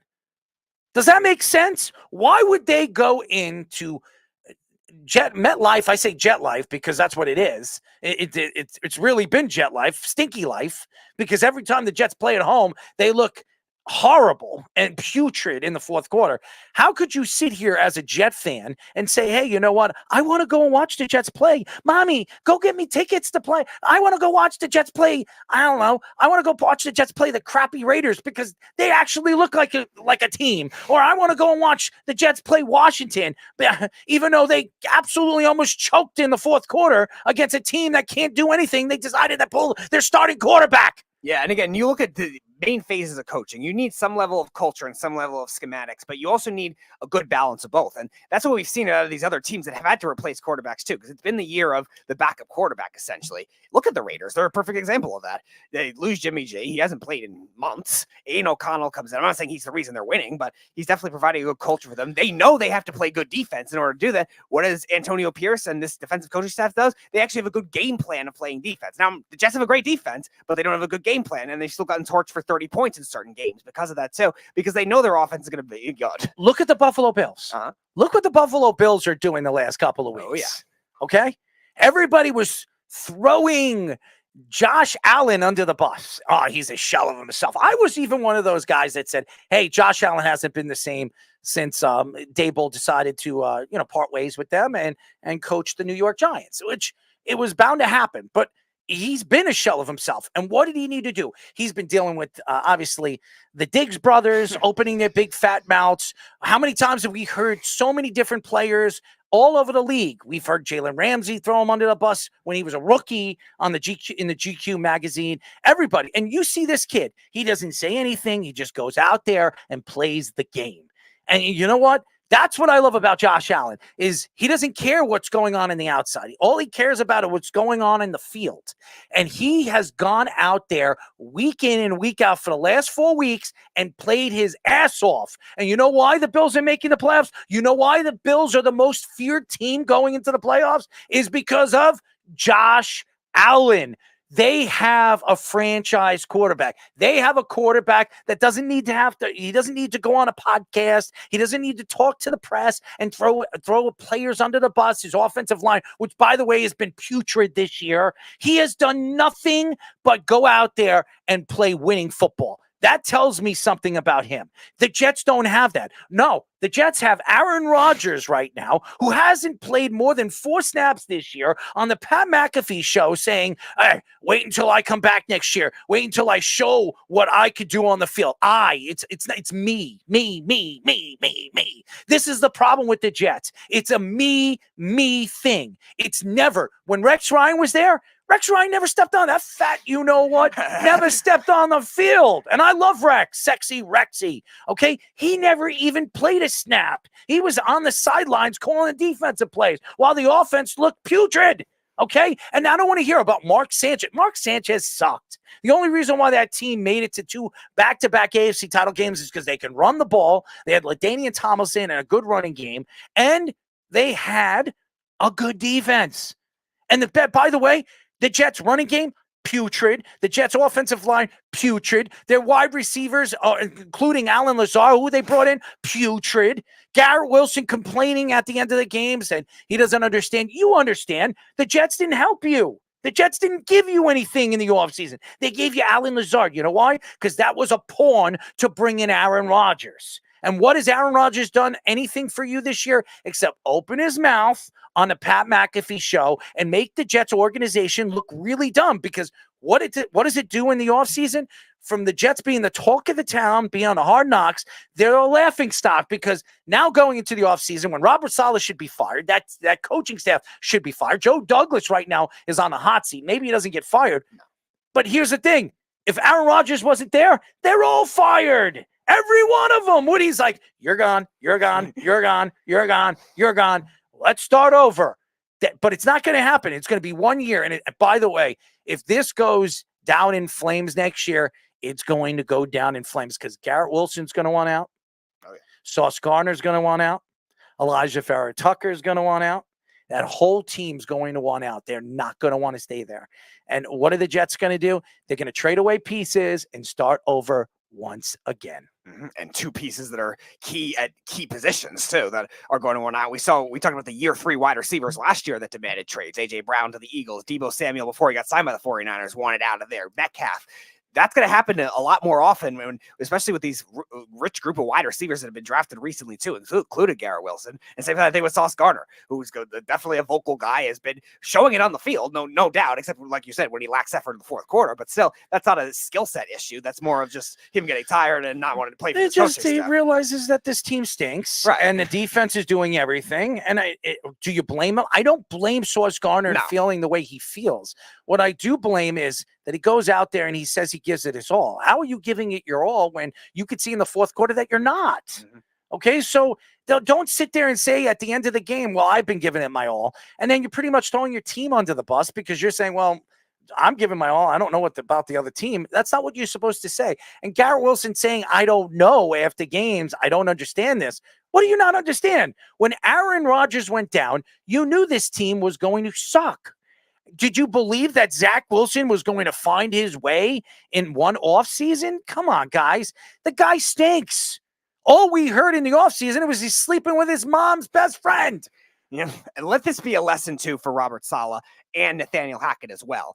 I think the Bills and the Bengals are 2 very good blueprints you could look at this year as teams that have overcome adversity later in the season. The Bills did it with all their defensive players that were lost. Their defense has actually gotten more creative as a result of all these injuries because they knew they had to coach more because they had a lot of young guys in. And outside of the Eagles game, they played very well in every other game since their offensive coordinator got fired. Now, their offense has been great too, but still, their defense has been a big key. And the Bengals, they lose Joe Burrow for the year. Their offense is still winning. They're still been good in most games besides the Steelers. They've done well against literally every other team with Zach Taylor, who I've been critical of in the past, and Jake Browning at quarterback. Zach Taylor has been more creative as a result of not having Burrow there. You can't rely on talent alone. And sometimes I feel like Robert Saleh has done that with the defense. And sometimes I think Nathaniel Hackett has done that at certain points, even in Green Bay with Aaron Rodgers. I mean, really, what talent does Nathaniel Hackett have right now? Right. We thought Breece Hall was a breakout player. This year, they decided to not pitch on the ball. We thought Garrett Wilson, and Garrett Wilson's going to have a 1,000-yard season once again this year with terrible quarterback play. I think he has like 900 yards. Right. He's not playing this week, so he might not break 1,000. I think he's out this week. Okay. So he has one more week. He might not break 1,000 this year because I think he's out this week, if I'm not mistaken. So again, you have a weapon like that, and you didn't say, you know what, in the offseason, we need to bring somebody else to play on the other side beside him. And Alan Lazard was the answer. Alan Lazard was the third guy on that Green Bay Packer team. He wasn't the number 2 guy. He was the number 3. So why would you think that he would be a number 2 on the Jets? It doesn't make sense. None of it does this year. And going into the offseason, which Joe Douglas has been horrible at bringing in free agents. And I'm a Jet fan, guys. I'm sitting here as a Jet fan. I'm just speaking the truth here. I'm not going to sit here and I'm pouting about it, but I have a reason to pout. This team, this organization is a losing organization. They have not been good for years. And to sit here and to think that Joe Douglas is going to find the answers this offseason to that offensive line woes, which has been their woe since he's come there, which he said we got to build around the trenches. What trench? You brought a big 6'8" guy that everybody called a big ticket the first year. Again, another guy that I stuck up for. He tore his knee the second year. He tore his knee the third year. He comes back this year trying to prove himself, and his fat ass can't move off the line. Okay? It's horrible. And Laken Tomlinson, whoever Jet fan thought he had a great first half of the season, he is one of the most overpaid guards in the NFL. Get rid of him. He stinks. Based on 2 years of San Francisco, too. It wasn't even that large of a sample. He stinks. He's horrible. How could you sit here as a Jet fan and say, oh, we got to bring Laken Tomlinson back? I don't want to see him back on that roster ever again. Mm-hmm. He has no upside either. He's about 31 years old now, and he was an older first-round pick as it was of the Lions. Didn't really play well there. He had 2 good years with the 49ers and got that contract. So you're judging on a very small sample with that. You have to gamble with Elijah Vera Tucker because you really don't have a lot of young upside. That's what I'm saying. Yeah. You have to sit back as a Jet fan. Elijah Vera Tucker's going into, I think, his 5th year. 4 year, where he has a 5th-year player's option because he was a first-round draft pick. Can you trust that with the injuries, though? I don't know if the Jets can. No, I don't either. I don't know if he is, when he's on the roster and when he's playing, he's one of the best guards in the league. He's one of the best tackles in the league. He can play any position. He doesn't give up sacks. He's great. Problem with him is he can't stay healthy. And he had 2 major injuries. He tore his Achilles this year. He tore his pec the year before that. Those are major injuries. And the same thing with another player, Mekhi Becton. Elijah Vera Tucker has been in the league for what? 3 years. Mm-hmm. So is Mekhi Becton. Mekhi Becton, he played great his first year. His last 2 years, couldn't stay healthy. Now his 4th year, he's healthy, but it looks a shell of himself. Now you look at Elijah Vera Tucker. Elijah Vera Tucker has been good whenever he was playing. His first year, he played healthy all season long. His last 2 years, pec, Achilles. Do you see the pattern here? They don't stay healthy. And this is a problem. Good teams, good football teams, even Kansas City. Watch the Kansas City Chiefs. Are they a great team right now this year? No, but they're finding a way to win. Why? They bring in players that stay healthy. Even Orlando Brown. They bring him in. He's been to Super Bowls. He's been there. They bring, not the Kansas City Chiefs. I'm sorry. The Bengals. The Bengals brought Orlando Brown after going to the Super Bowl, with the Chiefs last year and winning the Super Bowl. He was available. The Jets could have brought him in. Mm-hmm. He was available. They could have brought him in, but he was unsure if Aaron Rodgers was going. And that was Aaron Rodgers' fault. That's the Jets' fault. Because if he knew that Aaron Rodgers was going there, he would have signed with the Jets. The Jets would have signed Orlando Brown. Mm-hmm. And the leverage as well for Aaron Rodgers to try to bring in Bakhtiari, too, was a storyline in the offseason. Bakhtiari will be a Jet next year. It's not going to say much. Yeah. Because the guy will be healthy for 3 games, maybe if he's lucky, 3 games, and then he'll be hurt. And then the Jets will be trying to figure out who their starting left tackle is going to be. And that's where Aaron Rodgers is going to get hurt, season-ending injury, which is going to cost the Jets another season. They need to figure this out. This offensive line situation has been a problem for this team since Joe Douglas has taken over. And he brings in free agent after free agent after free agent, and they all fail. ESPN Dan Graziano reports that Mike McCarthy could be in trouble if the Cowboys have another early playoff exit. McCarthy has a 40-25 regular season record, but the Cowboys have only won one playoff game since McCarthy took over against the Buccaneers team last year. That was 8-9. Jerry Jones mentioned at the owners' meeting that a contract extension could be coming for McCarthy, which is a lie. This statement came after the Cowboys blew out the Eagles, but they have not won since, losing to the Bills, the Dolphins in back-to-back road games. McCarthy is the first Cowboys coach to make the playoffs in 3 consecutive seasons since Barry Switzer from 1994 to 96. The Cowboys have not reached the NFC Conference Championship game since 1996 season. Only the Commanders and the Lions have a longer drought. And that's not saying anything because the Jets would have even a longer drought if it wasn't for Rex Ryan. Mm-hmm. Okay, so let's just get into that because they went to back-to-back AFC title games. But the Jets have the longest drought right now, making the playoffs, which I think is like 12 years. Yep, I was a junior in high school. This is ridiculous, okay? How are you an organization, you're a professional football team that hasn't made the playoffs in 12 years? I don't know. If you were a Jet, you would. And remember, they are the hype that year. The Giants won the Super Bowl. Yeah, please. Anyways, here's the problem here. Mike McCarthy, they don't go to the NFC title game this year.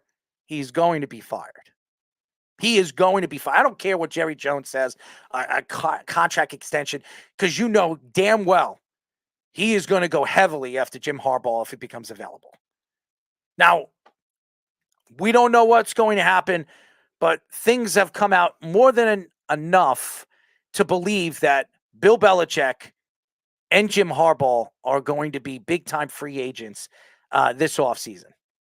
So what does that tell as a Cowboy fan to all the opportunistic things that could happen this offseason that can make Jim Harbaugh the next Cowboys head coach or Bill Belichick the next Cowboys head coach? As we all know, Jerry Jones, I almost called him Jim Jones, but he's not a rapper. Maybe he should be. But maybe him going after another big New York Giant coach or assistant coach in the past in Bill Belichick. Bill Parcells coached that team. Now, Bill Belichick doesn't want to be told what to do, so I don't know if that's going to work, but either did Bill Parcells, and he took the job.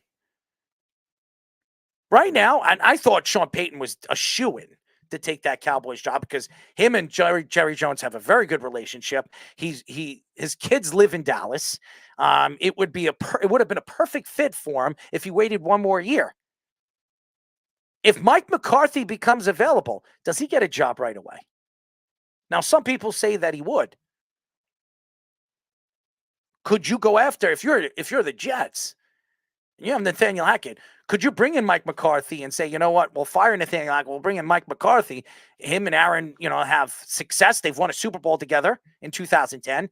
Maybe we bring in Mike McCarthy. I'm not saying that's going to happen, but nevertheless, if Mike McCarthy doesn't get this team to an NFC title game this year, he is definitely going to be fired. This team is a good team. This team is in a very, I would say, open conference. The NFC, if you look at how many seven-win teams right now are still in a playoff spot, it's ridiculous. Yep. And the Cowboys have 10 wins, and they've been a shell of themselves the last couple of weeks. Everybody keeps saying, oh, Micah Parsons this, Micah Parsons that. He's the best defensive player in the league. How is this guy the best defensive player when I think he has a half a sack in 3 weeks? Yep. Good offensive decoy from him. And I don't want to hear about, well, he's getting triple team. So is Myles Garrett. So is TJ Watt. So is Mac. All these guys, they're getting triple team. How are they getting to the quarterback? That's not an excuse. That's not an excuse. And Dan Quinn is probably taking over for Seattle. So if Mike McCarthy gets fired, good luck on trying to get Dan Quinn, because I'm telling you right now, if Pete Carroll does retire, which a lot of people believe he will retire, being that he's the oldest coach in the NFL, That is the place Dan Quinn is going to take. He knows half the defensive players. Wagner's still there. He knows Wagner. He practically helped develop Wagner.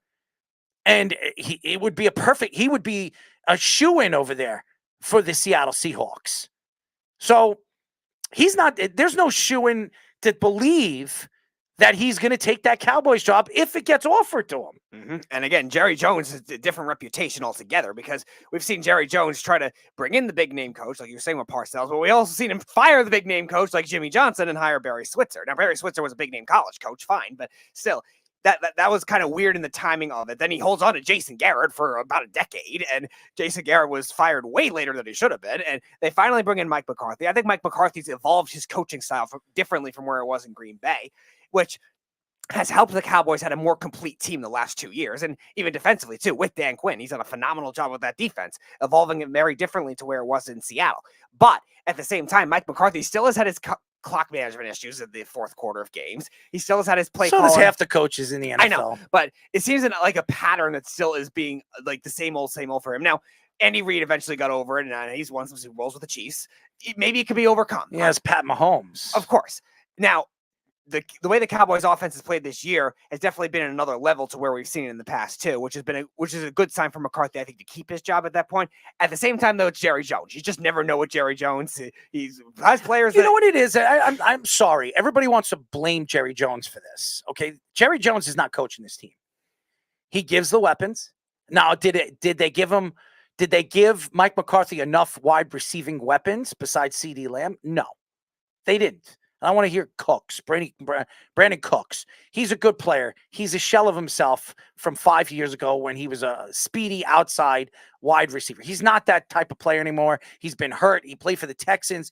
Ever since he got hurt with the Texans, he's never been the same player. That's not the guy. And that's the same thing with the Jets. Adding Allen Lazard was not enough. Okay, you should have. And I'll give the Beeve a lot of credit. It's crazy to say this. I would have never gotten rid of Amari Cooper. Amari Cooper would have been an unbelievable number 2. And honestly, if they had Amari Cooper last year, they go to the NFC title game. I believe that. They go to the NFC title game. They need to give Dak more weapons. And for all those Dak haters that want to blame Dak for this year, Dak wasn't the reason why they lost this past week. Dak was not the reason. As a matter of fact, Dak was the reason why the Cowboys were in the game. Did he look good? No, but the only reason why they were somewhat of the game was Dak Prescott. They can't run the ball, okay? Pollard is not a number 1. He's a borderline number 2, okay? They decided to get rid of his Zeke. Now, Ezekiel Elliott is a shell of himself too, okay? He's not the same player he was the first 5 years of his career, but at least it would have given you a 1-2 punch. They don't have a 1-2 punch, okay? Their offensive line in the second half of the season has been not very good. It's not bad, but it's not very good, okay? And their defense, there's great defense that they have that they overpaid practically half the players. And by the way, Micah Parsons is going to be expecting a very big deal in probably a year. Okay, you're talking about probably 150, 140 million. You're going to have to pay him a lot of mucho dinero. I don't know how they're going to do that because they have to pay Dak 65 next year. Yep. So I don't know how they're going to do that. So good luck to the Cowboys. I'm trying to figure that one out. But nevertheless, and by the way, they still need to pay CeeDee Lamb too. So that's going to be a hard, a hard situation for them too. Pollard will not be back next year, so they're going to have to be looking for a star running back in this year's draft, which you can find in the later rounds. The Cowboys have so many questions next year. Why would Mike McCarthy want to come back? Honestly, if I was coaching this team right now, honestly, would I want to come back and coach this team? I don't know where CeeDee Lamb is going to go or if we're going to be able to re-sign him. I don't know if we're going to be able to re-sign both Micah Parsons and him because we're paying Dak Prescott. I'm not saying Dak's not worth it, but you're going to pay him $65 million. That's more than a quarter of your team's salary, okay? That's like 35 or 30% of your team's salary, all right? That's a lot of money to pay a quarterback, okay? Then, and by the way, next year he's the highest paid quarterback in the NFL. The highest paid by almost $10 million. So you sit back, and I love Dak, and I think Dak deserves all the accolades. He should be an MVP candidate. If you were Mike McCarthy or Dan Quinn or anybody, would you want this team when you're over the salary cap right now? You don't know where this team is offensively. You know what this team is defensively. But again, do you? Because we've seen them in the playoffs against the better teams. And even this year against the better teams, they get run all over. Go look at what they've done against good running teams. And go look at when Dallas has something, one player either is not 100% or one player that is down in a game. It tends to be of a ripple effect too. Now, I'm not saying the Cowboys haven't lost close games this year. This game against Miami they just played was close. The first game against the Eagles was close. I'm not saying they haven't had that either, but sometimes it seems like they have been just broken in certain instances too, where they become undisciplined and they become just spiraling out of control. And I think when you look at the roster construction, the way it's built, like you said, they don't have enough young receivers to help out CeeDee Lamb. Brandon Cooks is a good guy to stretch the field, a deep ball on occasion, but he's not going to be your second target consistently. They've gotten a little bit with Jake Ferguson, fine, but Tony Pollard has not been a consistent runner, and that's something that they maybe should have drafted. They should have gotten a power back to help out, or maybe they kept Zeke. Zeke wanted to stay there. Their rushing defense is ranked 12th in the league, okay? 12th. All right, their passing defense is ranked 6th. All right? That when you're talking about, and they're ranked 7th defense, all defense this year, which is really good. There are games against good teams where this defense couldn't stop the run if their life depended on it. Okay, I could go through the games that the Dallas Cowboys played this year, and I could do it right now. I'll pick a Dallas. Hold on, let me find the Dallas Cowboys. The one that just played against Buffalo, James Cook ran all over them. All right. The game against Arizona. Remember that? James Conner. Upset of the year so far. James Conner ran all over them. Remember that? That was week 3. Week 3. Upset of the year. Okay. San Francisco ran all over them. Okay. The Rams, even though they won that game, they ran all over them. Okay. Philadelphia ran all over them. Did the Giants run all over them? They blew out the Giants both times. Joe Shonner running, really. Seattle I think they ran the ball pretty well against them, even though they lost. Seattle lost. I think the Seattle ran the ball in the first half, then they were throwing the ball like crazy in the second. Yeah. But I'm saying if you look at it, Miami ran the ball all over them. Okay. They could not stop Miami. And they couldn't. And by the way, Buffalo ran the ball all over them too. Okay. Buffalo. All right. And Buffalo's become a pretty good running team this year. They really have. New offensive coordinator changes a lot. So, by the way, that was the best move they could make. I mean, that helped Josh Allen out. Like 30 points in every game since they changed. I mean, it's been an absolute godsend for a guy like Josh Allen. You can see the difference in his play ever since that happened. But I'm telling you, if I was Mike McCarthy, I wouldn't want to re-sign with them. I would look elsewhere. I would look elsewhere in the league because there are a lot of jobs that would hire Mike McCarthy as a head coach. And Carolina would be a team. Oh, yeah. If Carolina could get Mike McCarthy, that's a miracle considering what they had to go through. Now, they better treat him right, unlike their other coaches that they love to get rid of give all these rules to, because Mike McCarthy has a good reputation. I know there are certain things in his career that have been bad, but you look at him even evolving to take this Cowboys job, too. He coached Aaron Rodgers and Brett Favre and was not a big running guy for much of his time in Green Bay, outside of maybe a couple of years. Eddie Lacy did well 1 year, fine. I think Ryan Grant, but still, he adjusted to Zeke, and Zeke had a great year his first year in Dallas. And Dak actually, in his first year in Dallas, was hurt. They had that ankle injury, and they really had to do a lot with backup quarterbacks, and Zeke still did well amidst all that. Then Tony Pollard kind of breaks out the next year. So I think Mike McCarthy's adjusted his coaching style well to adapt to other teams. And that's why I do think if Jerry Jones, for the firing Mike McCarthy to bring in a flashy guy like a Jim Harbaugh or Bill Belichick, there will definitely be teams lining up for somebody like Mike McCarthy, because they need a team needs a reputation of a veteran coach. No question. To take whatever next step they could do. And I don't think the Cowboys believe that they can get Dan Quinn, because I think Dan Quinn, it's a foregone conclusion. Pete Carroll's gone. He's going to take over Pete Carroll. Pete Carroll's the one who brought him in the league, gave him his first defensive coordinating job. And he's the one who really built the Legion of Boom. I mean, Dan Quinn was the guy. Right. He was the one that restructured. It was him and what's his name again with the Jaguars? Gus Bradley. Yeah. It was Gus Bradley and Dan Quinn were the two guys that really helped discover the Legion of Boom. Yep. Okay, so it's Dan Quinn. It's a foregone conclusion that he's taking that job. So even if the Cowboys want to give the job to Dan Quinn, if Mike McCarthy steps down or they decide to fire him, I don't think he takes that job. I really don't. Because why would he do that when Pete Carroll's giving him the job. So I don't know. I think there's a lot of questions with the Cowboys. And where does this team go in the future? Where are they in the future? It's usually a 5-year span. Okay. You have that 5-year window. We spoke about this. Who do we speak about this with? One of our guests. There's a 5-year window with teams that have a chance to win. And after that 5 years, it starts to disintegrate. It was Neil Smith that was talking about it last right. week. Yeah. And it starts to disintegrate. It goes from almost 80% to like 60, jumps like from 80% to like 50% or something like that, then to 30%, then 20%, and it dips all the way down. So look at Golden State. Yeah. Go look at what Golden State Their did. fall from grace is insane. But again, with basketball, you have like a 5-6 year window. You're at your prime as a basketball player from, I would say, 26 to 31. Okay, that's where I think you're at your prime as a basketball player. If you look at when Golden State was good, and when Steph Curry was at the high point, Klay Thompson was at the high point, obviously Kevin Durant going there, who was 29 when he went over there to Golden State, and then obviously Draymond Green. They were all between 26 and 31. Now look at them.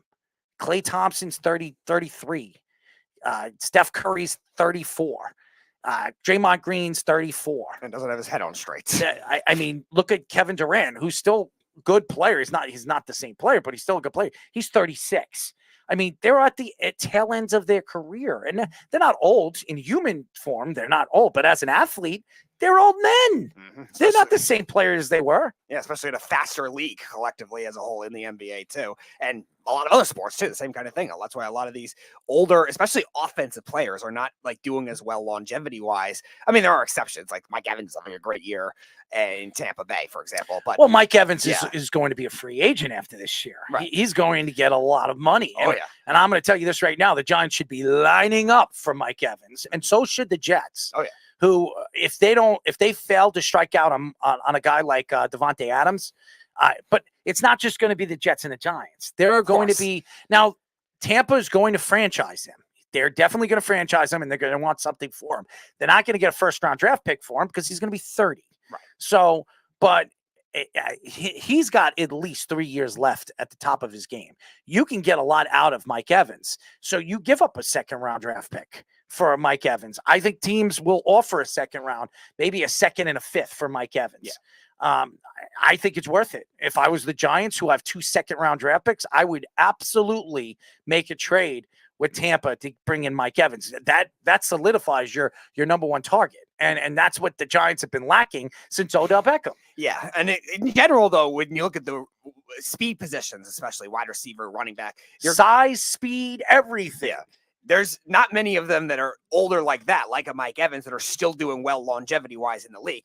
And that's why fairly is healthy. Yeah. And that's a miracle to find. But you look at the rest of the league, like there's not a lot of older receivers that have played consistently well the last 2 years. Adam Thielen, I guess, is the exception to that too. Yep. He's played well this year with Carolina amidst all the bad things they've had. But there's not much else. Like it's really a young receivers league now. And that's why all these guys are so coveted in trades now. With all those receivers we were talking about before that wanted out last year that either got big contracts or they got first-round picks from their teams back for them. That's why they're being so coveted now. And same kind of thing with a younger quarterback. They're paying them earlier. They're paying them big money right away because they know the quarterback market is going to spike. And basketball is the same kind of thing. A lot of these younger players are getting good right away. Jokic, Giannis, Luka Doncic, all these guys playing well right away and really transitioning the game. Speaking of basketball, former NBA point guard Brandon Jennings tweeted that KD should leave the Suns. They are cursed. Jennings has had past criticism with other NBA stars as well, including Steph Curry, James Harden, and Donovan Mitchell. Woj reported that is frustrating with the Suns, reported that he is frustrated with the Suns. A lot of it is centering around Kevin Durant, Bradley Beal, and Eric Gordon. Durant responded to Woj's Instagram and has deleted the post since saying that the people can lie on his name. And the fact that others think he's frustrated is crazy. The Suns' big three of Devin Booker, Bradley Beal, and Kevin Durant have only played 2 games together this season. Does this sound like some other team? the Brooklyn Nets? The Barclays yes, Circus. The Barclays Circus.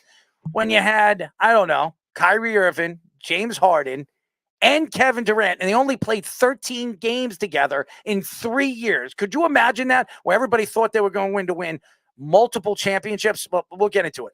He also called out Woj and the fans who have said KD is mentally checked out, which KD took offense to that, having played 25 of the Suns' 29 games this season and playing at a high level. The Suns are 14-15 after losing on Christmas versus the Mavericks and are now the 11th seed in the Western Conference.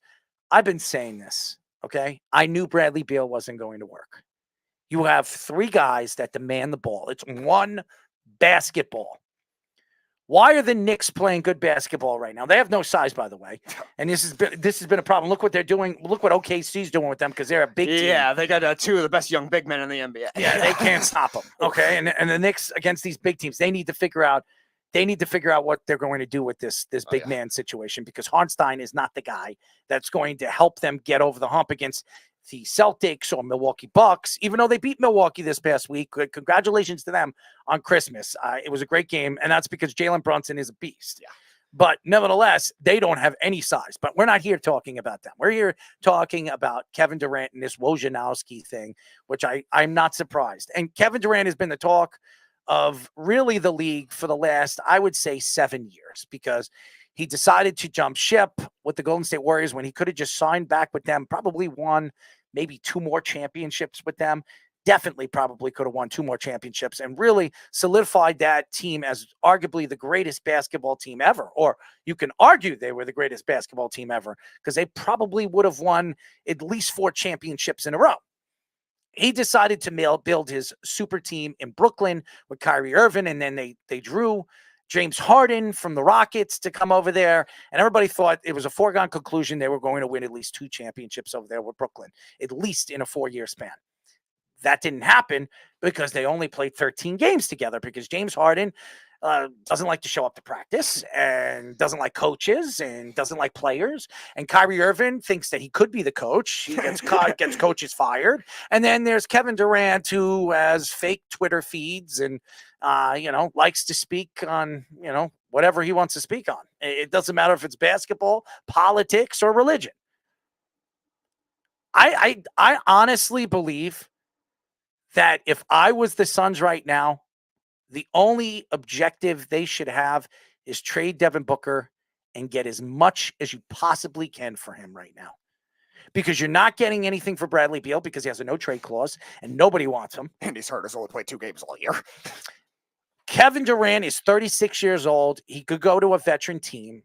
Maybe he can go to the Knicks. I mean, are the Knicks willing to take on a big mouth like him? Does he want to go and play for the Knicks? He does have size. That's something that the Knicks could use. Yeah. And he could shoot, something that the Knicks could use. Yeah. But what are the Knicks willing to give up for Kevin Durant? And will Kevin Durant be a piece that can help them get over the hump? I don't know if he is. He's not the same Kevin Durant. Philadelphia is another team that's looking for another star to play with Joel Embiid. James Harden went over there. It didn't work with James Harden. Kevin Durant's a different type of player. I think Kevin Durant gives you consistency. I think he gives you another elite scorer, and he's going to give you a guy that can take over games in the playoffs if Joel Embiid is not having a good game. So you could trade Kevin Durant.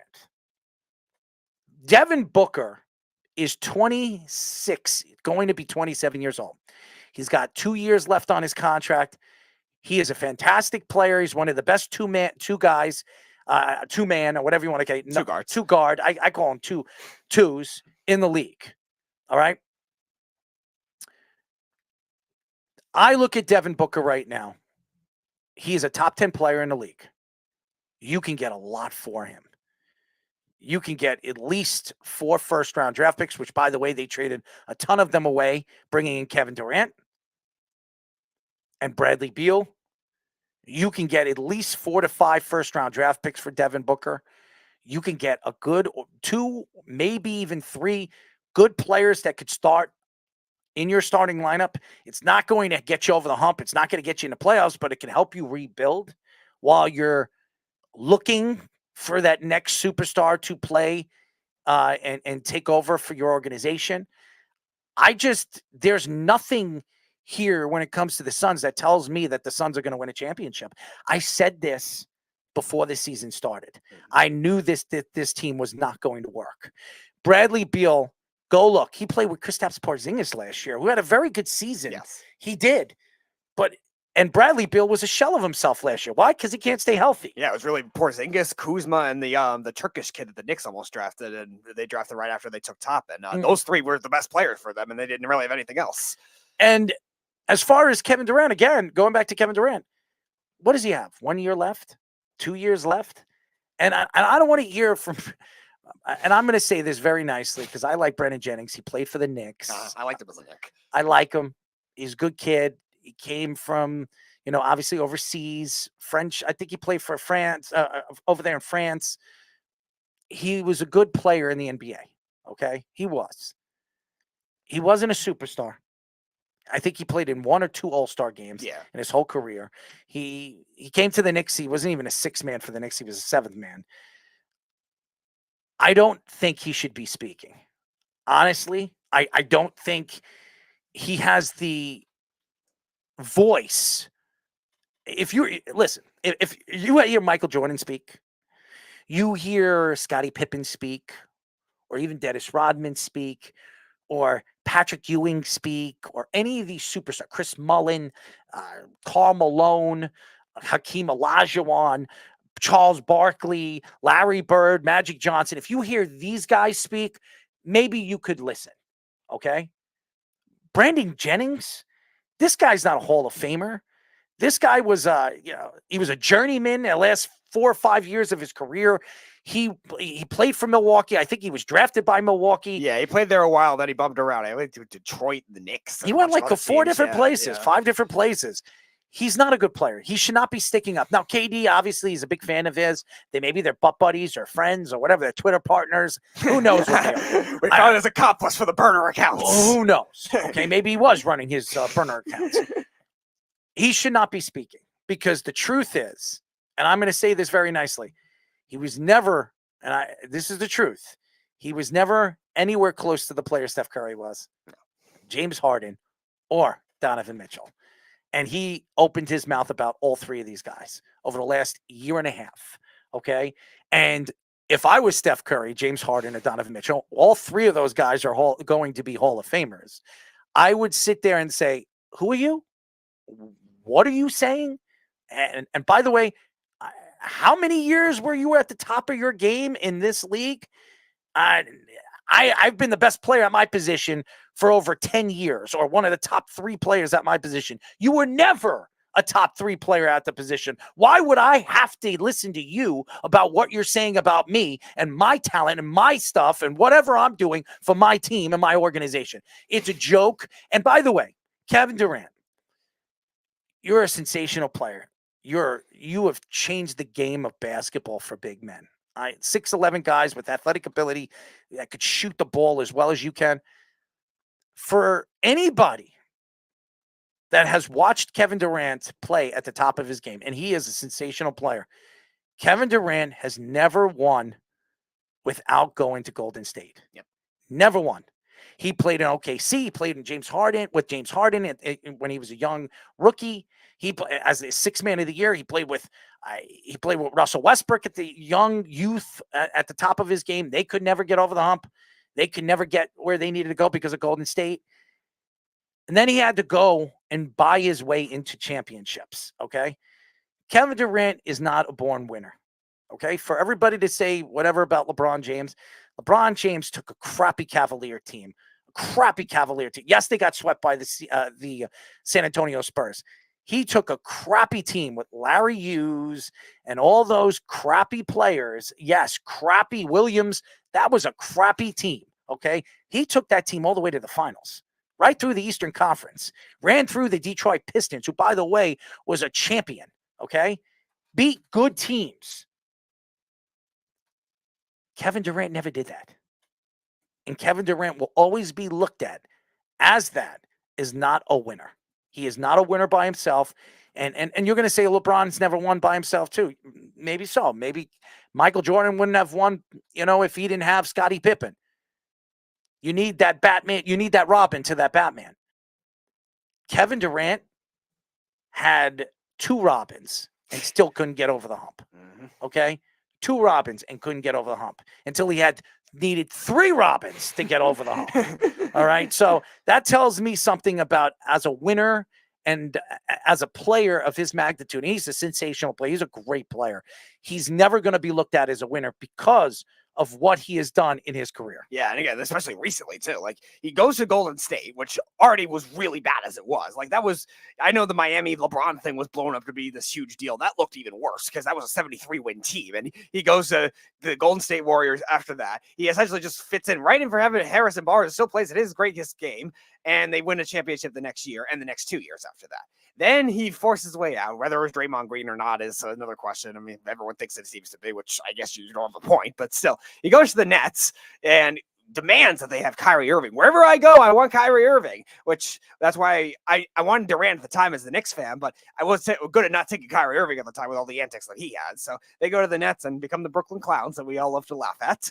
And he forces hold on. Not the Brooklyn Clowns, the Brooklyn Circus. Yes. Come on, get it right now. The Barclay Circus. The Barclay asses. The Barclay, I want to say it on live radio. I can say a lot. So they amount to that to only win 1 playoff series. Speedy, you should have been like, one of those guys. What are those guys like that whip the horses? What are they? I don't know what they're called. What are they? I know called? what you're talking about, but you could have done that to Kevin Durant. No, I'm not going to do that. You could be their whipping boy. I'm not going to do that to a 6'11" basketball player. I don't think he would let you, anyways. I wouldn't imagine. I would hope he wouldn't. I would imagine that he'd be doing some whipping to you. That's for sure. No doubt. I'm not disputing that. He'd be riding you like Seabiscuit. Yeah, he'd be doing a lot worse than that. Oh, so he'd be doing other things to you. Potentially violent things to me. Ooh, I like this. He's 6'11" against me. What kind of violent things do you think Kevin Durant would be doing? I don't know. Yeah, you could ask his burner. You Twitter think he'd be accounts. smacking your ass? He could if he wanted to. Yeah, he'd ride you like No, you'd be better than Seabiscuit. What would we call you? Who is Big Red? Better. We'll call you Big Red. Okay. What are you implying is like the comparison here? I don't know. You're comparing a racehorse with a action of violence. Well, you're the one who said he's going to be violent with you. Yeah, because he's 6'11", and if I did anything like that to him, yeah. I mean, you can give him you could give him a shoulder ride. A shoulder ride? Yeah, a piggyback ride. You think you could? I could give Kevin Durant a piggyback. Why not? Why couldn't you? Really? Yeah. Physical appearance, pretty simple. Wait, how much does he weigh? He's 6'11". What is he? 220? You can pick him up. No, I could not. Have you ever tried to lift a man? Not one as big as Kevin Durant. Have you ever lifted a woman? Not one as big as Kevin Durant. How about a woman? Have you ever lifted a woman? I've never met a woman as big as Kevin Durant. Wait, hold on one second. Kevin Durant's like 220. And he's 6'11". So what? You could lift him. You get him on your back. You could still hold him. His legs will be sticking out like a sore thumb. That's still extra weight. Yeah, I understand that, but it's 220 pounds. You can lift him. I think you could, Speedy. I am not going to. Go. You think listen, if you smacked his ass, you think he'd play better? No. You sure? I don't think Kevin Durant's on-performance basketball court is the problem here. The problem is the reputation he does with everything else, all the antics, and then forcing his way out and having bad player relationships. And the Suns case, it kind of went downhill with DeAndre Ayton, starting with that too. Why did they trade him in the Damian Lillard trade? That was one thing. They traded Chris Paul because they had to make room for the great Bradley Beal. And then all of a sudden there's a downfall that they don't get along. If I was Devin Booker, I wouldn't want to be there. Yeah. I mean, seriously, this organization, and there were stories coming out before the whole Chris Paul thing. Remember when Chris Paul went there? Yep. That Devin Booker wanted out. Mm-hmm. He did not want to stay there. Right. He did not want to stay in Phoenix. He wanted to go to a big city place, and the stories were coming out that he wanted to play in New York because Leon Rose just took over the team. Leon Rose was his agent. Mm-hmm. He was Cat's agent too. And I'm going to tell you this right now. If I was Leon Rose right now, I'm reaching out to the Suns right now, trying to figure out how I can pry him away from the Suns. Now, I don't know if the Knicks have enough. They would have to trade RJ Barrett. He would have to be the headlining guy. You would probably have to trade Randall, Barrett,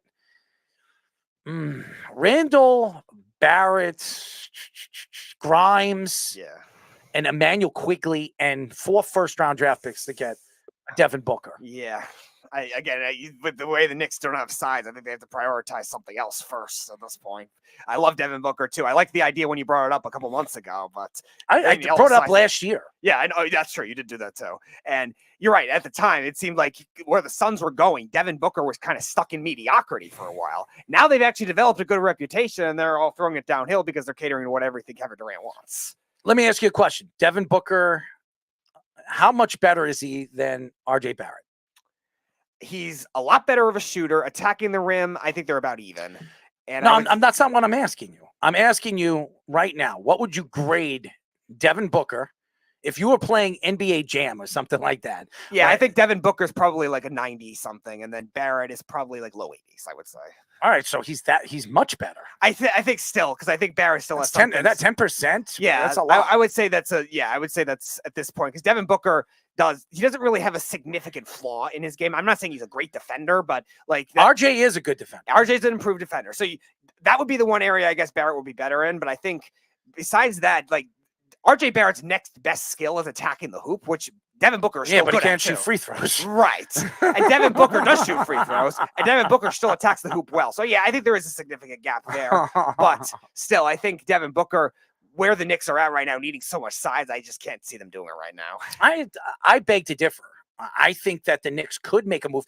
And if you can pry somebody, like if you get a third team involved, maybe the Timberwolves, maybe you can get Cat and you can get Devin Booker in a big trade where you're trading off 5-6 pieces and like bring in those three guys. Yeah, and a ton, which they have a ton of them. I think they have 7 or 8 first round. No, they have the second most in the league after the Thunder. And I think they have like 6 second-round draft picks or something like that. So, I mean, the Knicks are loaded when it comes to draft picks. Now, they're protected draft picks. And they love to trade back all the time, too. I don't understand the protected, unprotected. We've spoken about this on the show. I don't understand it. I think the NBA that's flawed, okay? The NBA needs to fix that because you cannot protect a draft pick. If you're trading it, you're trading it. Are you going to go in football and you go, football, that's a protected first-round draft pick in the top 10. You can't do it. Have you ever seen that in football? No. Never. Have you seen that in hockey? Never. I think they used to have it, but they took it away. I've never seen it. I've never seen that. And I've never seen it in baseball either. Well, baseball drafts are just weird. But I'm just saying, I've never seen it. I've never seen it. The only sport that it gets done, it's, I don't know, basketball, where you sit here and you wonder, how does it work? Oh, well, if you're in the top 10, you can't. The pick is not worth. And it's so random too. Which it doesn't make any sense because you look at Porzingis. Because you look at Porzingis, the Knicks got 2 first-round draft picks from Dallas, and they're both protected picks. And do you know that the Knicks have not once got a first-round draft pick for Porzingis? And Porzingis hasn't been a Knick for 5 years. Porzingis or 4 years. I mean, he's been on Washington. He's been on Dallas. Now he's with the Celtics. He's been on 3 teams now, and the Knicks haven't got 1 first-round draft pick for their best player. Does that make any sense, ladies and gentlemen? It doesn't make sense. Anyways, when we come back, we will be talking to our friend. He's been on the show twice, and this will be the 3rd time. And we've had some back and forth banter. FTN Network Chief Analytics Officer Aaron Schatz here on the Sports Loudmouth. You're listening to the Worldwide Sports Radio Network. Take a look under your bed. Find stuff under there? What about jobs? No? Now try your basement. There's a pair of overalls that overall you're not so into anymore. A perfectly good laptop that hasn't sat in your lap in months. And even more stuff, but still no jobs? Well, you really have both. See, stuff is defined as household articles considered as a group. Sometimes this stuff is no longer needed. Wait, no longer needed? That can't be right. Because remember those jobs you were looking for? Those are really needed, and they're the stuff inside your stuff. Even inside that winter coat that moved with you to Phoenix. Our job is to unlock those jobs, and it starts when you donate your stuff to your local Goodwill. Here's how we do it. When you donate to Goodwill, we sell your stuff to provide job training for people right here in your community. So just by teaming up with Goodwill, you help create jobs. And isn't that worth parting with the leftover guitar from your 80s cover band? Goodwill. Donate stuff, create jobs. Find your nearest donation center at goodwill.org. A message from Goodwill and the Ad Council.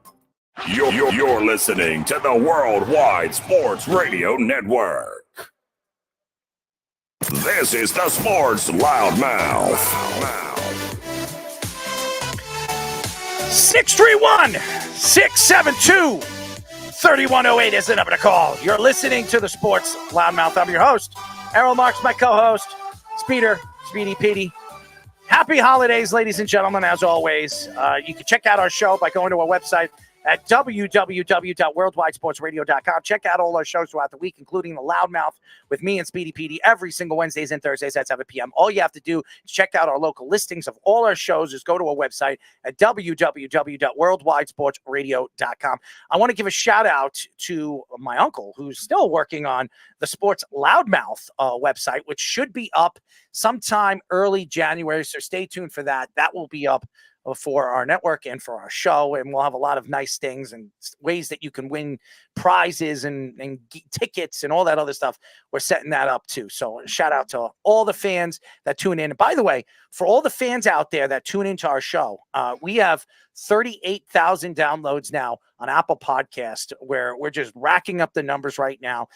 2 months that we have our own Apple Podcast, Spotify, 38,000 downloads. So thank you to all the fans that are tuning in, subscribing, and writing about us. We really appreciate you guys. Now, ladies and gentlemen, he's been on our show before. He's always got good banter with me, and we have some kind of connection. I mean, we could be long lost brothers. I don't know. A little bit older, but anyways, we are now talking to FTN Network Chief Analytics Officer Aaron Schatz. Aaron, what's up, bud? Hey guys, I'm doing all right. How are you guys doing? Happy New Year. Yeah, Happy New Year to you, by the way. Happy Hanukkah, Happy Kwanzaa, Happy Merry Christmas, Happy New Year, Happy whatever you celebrate. Whatever hidden holiday that we didn't discuss yet. Listen, I mean, with everything going on in the world, you better celebrate something, because it could be the end with a blink of an eye. Anyways, I'm not here to have sopping and make people cry, but I want everybody to have some fun here. Anyways, there's a lot to get into with the NFL. It's a lot of craziness. The quarterback position being one of them, which has been a surprise this year with Patrick Mahomes. Now, Patrick Mahomes, even though when you look at, what the Chiefs have been this year, he's not as efficient as he was last year, maybe because of the wide receiving play. That could be a problem. Maybe the offensive line, losing Brown, could be another deficiency that they have. Their defense has been unbelievable, but the quarterback play, it just hasn't been as good as it has been over the last few years. What do you think has been the problem over this year from last year? Oh, I don't know. It's hard to say why offensive levels are down a little bit this year. I think some of it is the number of quarterback injuries, and some of the best older quarterbacks have retired, so we're sort of in the middle, of a gap between generations, I guess. And yeah, I think a big problem is offensive line play. Without enough practice time, the offensive lines just don't get enough time to practice, and especially the backup linemen. When you could see this in the preseason when teams would use their backup linemen. Oh my God, the drop in talent from the starting lineman to the backup lineman is terrible. And so when teams have to use the backup offensive linemen, there's all kinds of offensive line issues. And so these quarterbacks are running for their lives and taking sacks and just not getting the ball downfield as much because of the offensive line problems. So there really are a number of things going on. So the other thing that comes with that is this MVP debate now that everyone's having, that's saying, with a down quarterback year, should it be another position? Should it be Tyreek Hill or McCaffrey? Where do you stand on that whole debate? If you're going to call the award most valuable player, then you have to give it to the most valuable player. And the most valuable players are quarterbacks. That's just how the game of football works. If you want to call the award something else, and call it best player compared to the average at his position, that's fine. Just be ready to give it to Justin Tucker occasionally. Right? Like people are like, well, a running back should be able to win this award. A wide receiver should be able to win this award if they're the best wide receiver or the best running back. Well, I mean, if you want to compare a player to the average at his own position, the most outstanding players in the NFL over the last 5 or 6 years are very clearly Justin Tucker and Aaron Donald. And nobody was asking for them to win MVPs. The quarterback is just the most valuable player. That's just how it is. As everybody knows, we are talking to FTN Network Chief Analytics Officer Aaron Schatz. Aaron, we've watched football for years. I know you've been watching football for over 40 years, 30 years. You're a football guy. And we try to look at analytics and the positions that specific analytics really show, and the two positions that really stand out to me, we just mentioned the quarterback and the running back. Everybody keeps saying last year in the offseason, running backs weren't getting paid. Running backs were speaking up about this. We had Bilal Powell on the show. He said this is a crock of you know what. And you see the running backs. Look at Christian McCaffrey. Look at what these guys have done this year. Even Taylor coming back. It took him a little while to figure things out. Okay, look at Christian McCaffrey. Mm-hmm. Who else? As far as running backs, game-changing running backs are this year, like game-changing, like super important running backs. Game-changing running backs in the league. Bijan Robinson this year, before he got hurt, he was a game-changing running back. He's no better than Tyler Algier, honestly. How about Mostert? He's not that much. Devin A. Chain and Jeffrey Wilson do stuff in the same offense. What you see in Miami is the offense and the way that the speed opens things up. But running backs, Mostert is, and if Mostert is a game-changing running back, you're talking about a 31-year-old undrafted free agent. That, in fact, reinforces the idea of not paying running backs. It doesn't reinforce the idea of paying them. Mostert's a guy who's not getting paid a lot. Mm-hmm. Like McCaffrey is the gigantic, flashing neon sign exception. There's no one else like him. None of the other guys getting paid a ton of money are performing anywhere near like he does.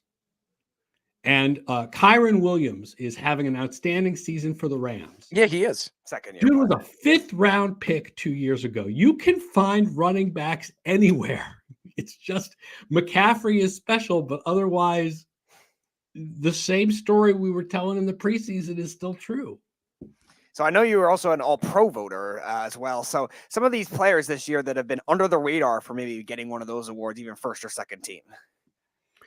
God, I haven't really thought through who I'm going to pick. Jesse Bates and Antoine Winfield, I think. Although I think I want to go Kyle Hamilton with one of my safety spots. So that only leaves one safety spot for either Winfield or Bates. One. I think people may not realize quite how good A.J. Brown and C.D. Lamb have been, even though they've been really, really good. Tyreek Hill has been so insanely good that it hides how good some of the other wide receivers are.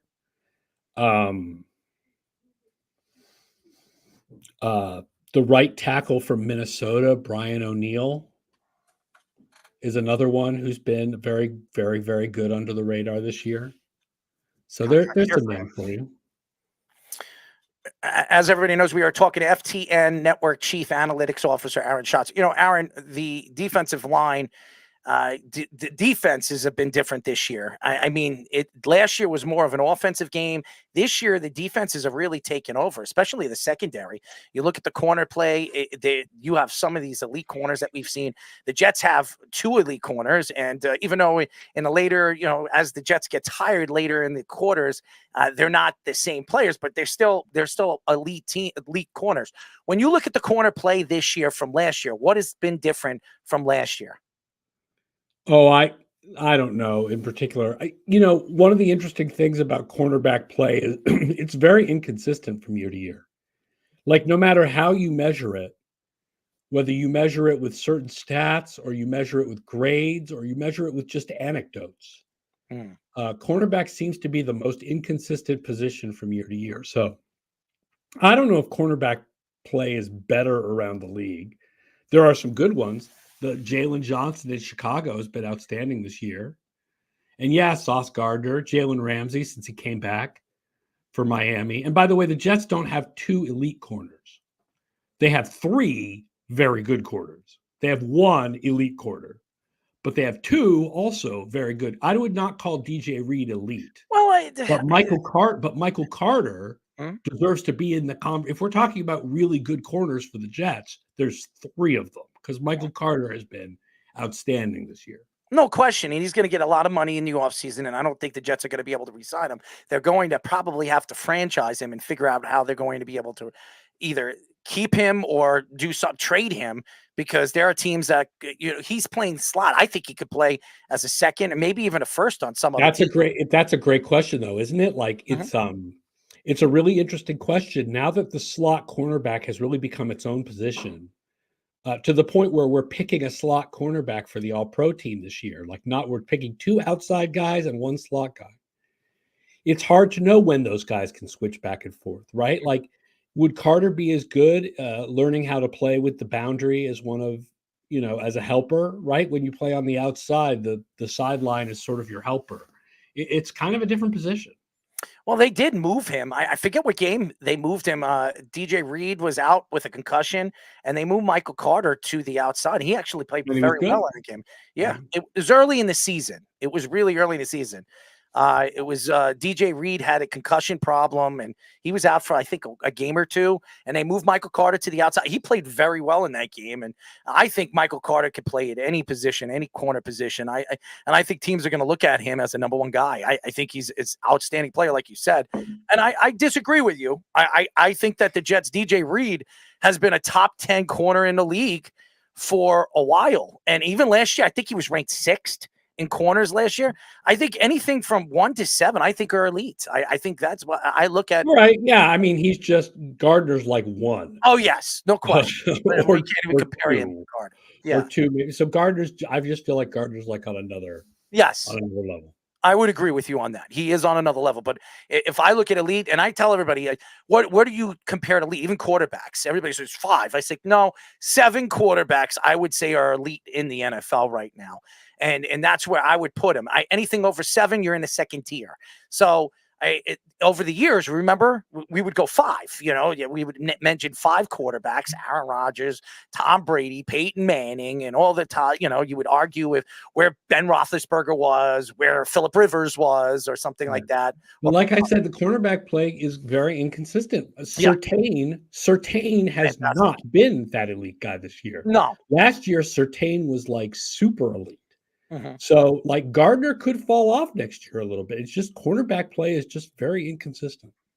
So I want to ask about the teams that are maybe fraudulent. We were talking about it last year with the Vikings and the Giants. And who is that team this year that maybe has a good record on paper, but is just not as good as you think? Well, first of all, the answer is nobody, because the Vikings were like on a whole other planet of fraudulence.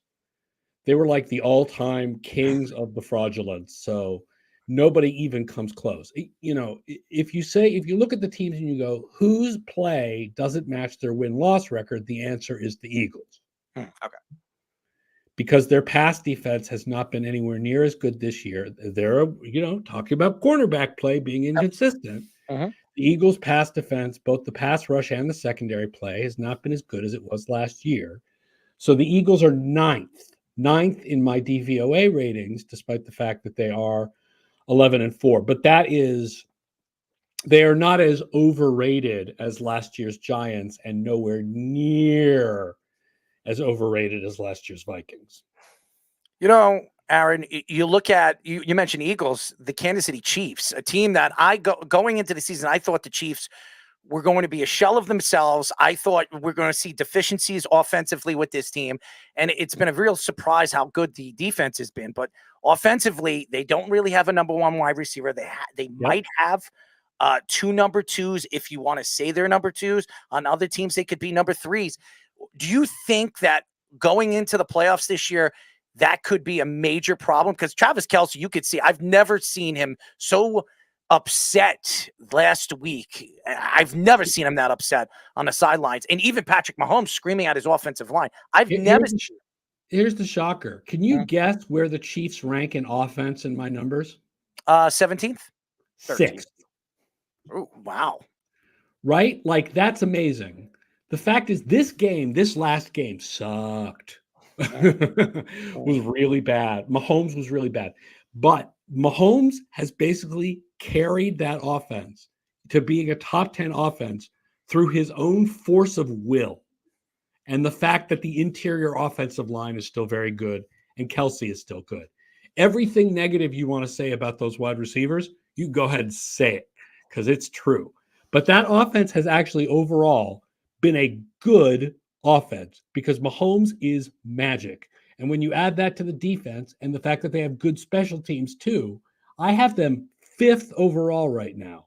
Wow. They're 6th in the weighted ratings that give more strength to recent games. So they're a little bit on the way down. But they are not out of it by any means. I mean, they're not close to Baltimore, and they're not as good as Miami. I'm not even sure they're as good as Buffalo, but they're not out of it by any means. Well, I will say this. Right now, they're ranked 3rd. If the playoffs were to start tomorrow, they're ranked 3rd, which they would match up, if I'm not mistaken, against the Buffalo Bills. And if they're but the most likely result based on who these teams play in the last 2 weeks is that Kansas City will be 2nd. Okay. Let's say they're not. And they match up against Buffalo. You may get up Kansas City, Buffalo in the first round. And if that happens, if the way Buffalo is playing, Buffalo could kick Kansas City out. There's no question about it. Yep. I think that's going to happen. I'm sorry. I don't think Kansas City is as good as everybody thought they were going into the season. I think Patrick Mahomes is sensational. We all know what he is and what he can do on the football field. But I also know what this team is. And as good as they are defensively, as good as they are with special teams, this offense is not good. Kansas City also could be the 2nd seed, and they could beat Houston in the first round or Indianapolis in the first round, and then maybe play Buffalo or Miami in the second round. And maybe they play Buffalo, and Buffalo has one of those weird games because Buffalo is so inconsistent where they just kind of don't show up. You know, I mean, that's the thing about the tournament, man. You just don't know what's going to happen. So I want to ask about the MVP race for the quarterbacks in comparison to what we've seen in years past, too, because there's actually a lot of top quarterbacks that are also more turnover prone, but we know turnovers could be a very fluky statistic. Like Josh Allen, a lot of his were on receiver drop passes. Mahomes, same kind of thing. Like, where do you stand on that leverage point when it comes to the MVP candidates? Yeah, I mean, you have to consider turnovers, but you don't over-consider them. Josh Allen is absolutely a leading MVP candidate, and I've been saying that for weeks. I've been saying if Josh Allen leads this team to a division title with wins in their last 5 games, and he's like one of the top 2 or 3 quarterbacks in the league by every advanced metric, you have to consider him as an MVP candidate, since the other top quarterbacks this year are like Tua and Purdy and Goff, all of whom are very much carried by their offensive schemes and their teammates, whereas Allen is really doing it on his own. You mentioned Josh Allen. I think a lot of, by the way, we are talking to FTN Network Chief Analytics Officer Aaron Schatz. You were speaking about Josh Allen. Josh Allen's been attacked all season long by different people. Stephon Diggs, Trayvon Diggs. We've heard for years Jalen Ramsey speaking about him, that he's not this, he's not that. This guy's a choke artist. And this guy's gone out there. He doesn't say anything. He doesn't throw anybody under the bus. His offensive line's been putrid in the first half of the season. It was horrible. And he was taking a beat, and they fired their offensive coordinator. And all of a sudden, their offense starts to pick up. He starts to play his game, and they're a different team. When you look at Josh Allen and you look at the personality that he has, do you believe when you look at his personality from like Jim Kelly, because Jim Kelly over the years, he was attacked by so many people in the league. Could you kind of compare these two as 2 quarterbacks that were never respected at their respectable positions? No, I don't know if Kelly was the same kind of like put the team on my back and do it all on myself. Kelly was more helped by the scheme and his teammates, I think. You know, he was great throwing the ball downfield, but they had the K gun. And by the way, Allen, it's not that Allen has suddenly been able to be himself and therefore the Bills are winning. The Bills defense turned things around, and suddenly Allen has been good all year. That never changed. The Bills defense in the middle of the season was the worst defense in the league from like week 6 to week 10. Worst defense in the league. And then from week 11 onward, they're like 5th. Like they finally got their act together on defense. That's why Buffalo is the team nobody wants to play now. Nothing changed with Allen. Allen's always been great. It's that now they have a defense to go with Allen. So one of the polarizing guys has been Brock Purdy, who you mentioned before. That people are sometimes some people are giving him the MVP. Other people are like saying, "Oh, he shouldn't even be like 10th." I don't believe that. Okay, he should be in the MVP conversation, but he's not the MVP of the league. So where do you stand on that?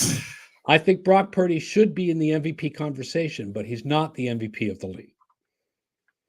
I think exactly what you just said. I think he has been so good this year that I think he kind of deserves to be on the ballot if you get 5 votes. You get to vote for 5 guys. But can you guess who was the number 1 most efficient quarterback in the league last year by my numbers? Last efficient quarterback, Lamar Jackson? Most efficient quarterback of 2022. Tua. Jimmy Garoppolo. Really? Yeah. Ooh. So while Purdy has been better than what Garoppolo was doing in the same offense, Garoppolo was really good in this offense. Lamar Jackson barely played last year. And that's because of the players around him and the scheme. It's not because Garoppolo is a great quarterback. So Purdy is better than that. But if you're talking about the idea of the most valuable player in the league, I can't get away from the idea that Garoppolo was also very, very good in this same offense with these same teammates. And then he went to Vegas and was terrible. So you're like, what happens if Purdy goes to Vegas? Would he be better than Garoppolo? Probably. No. Better than Garoppolo, yeah. But would he be doing what he's doing now? No. Did you watch Sam Darnold? I mean, Sam Darnold looked pretty good in the fourth quarter, too. Yeah, but that was, obviously the Ravens are playing more prevent at that point. And the way that the timing of the game was. I know. I'm just trying to make a joke.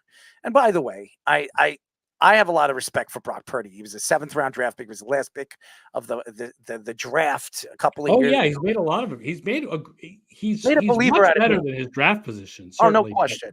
I just don't think he's the number 1 most. No, Lamar Jackson is, especially Lamar Jackson going into San Well, Francisco. I don't know if Lamar Jackson is either. It's interesting. I like Dak too. I like Dak. Dak's had a good year. Jackson is a very special player for what he could do and how he can raise his teammates. But he would be essentially, statistically, the worst MVP of all time, other than the year they took a kicker. Like statistically, in every advanced stat, he's like 11th or 12th. But you said it. You said it yourself. Most valuable player when the going gets tough. Lamar Kyle Jackson. Hamilton. I know you love Kyle. Did he get Roquan hurt? Smith, Justin Tucker, Patrick Queen, Marlon Humphrey. I like their defense too, Aaron. I know all their players. Odafe Owe. By the way, one of the greatest names. Justin Madubuike. That team is led by its defense, not its offense. No question. But when they need points and they need a guy to step up, Lamar Jackson's always the one. Well, I think Lamar is more special than his stats. I just, do you want a guy with stats, or do you want a guy who puts the team on his back, or do you want Josh Allen, who is both? Oh, so you're saying Josh Allen's the MVP?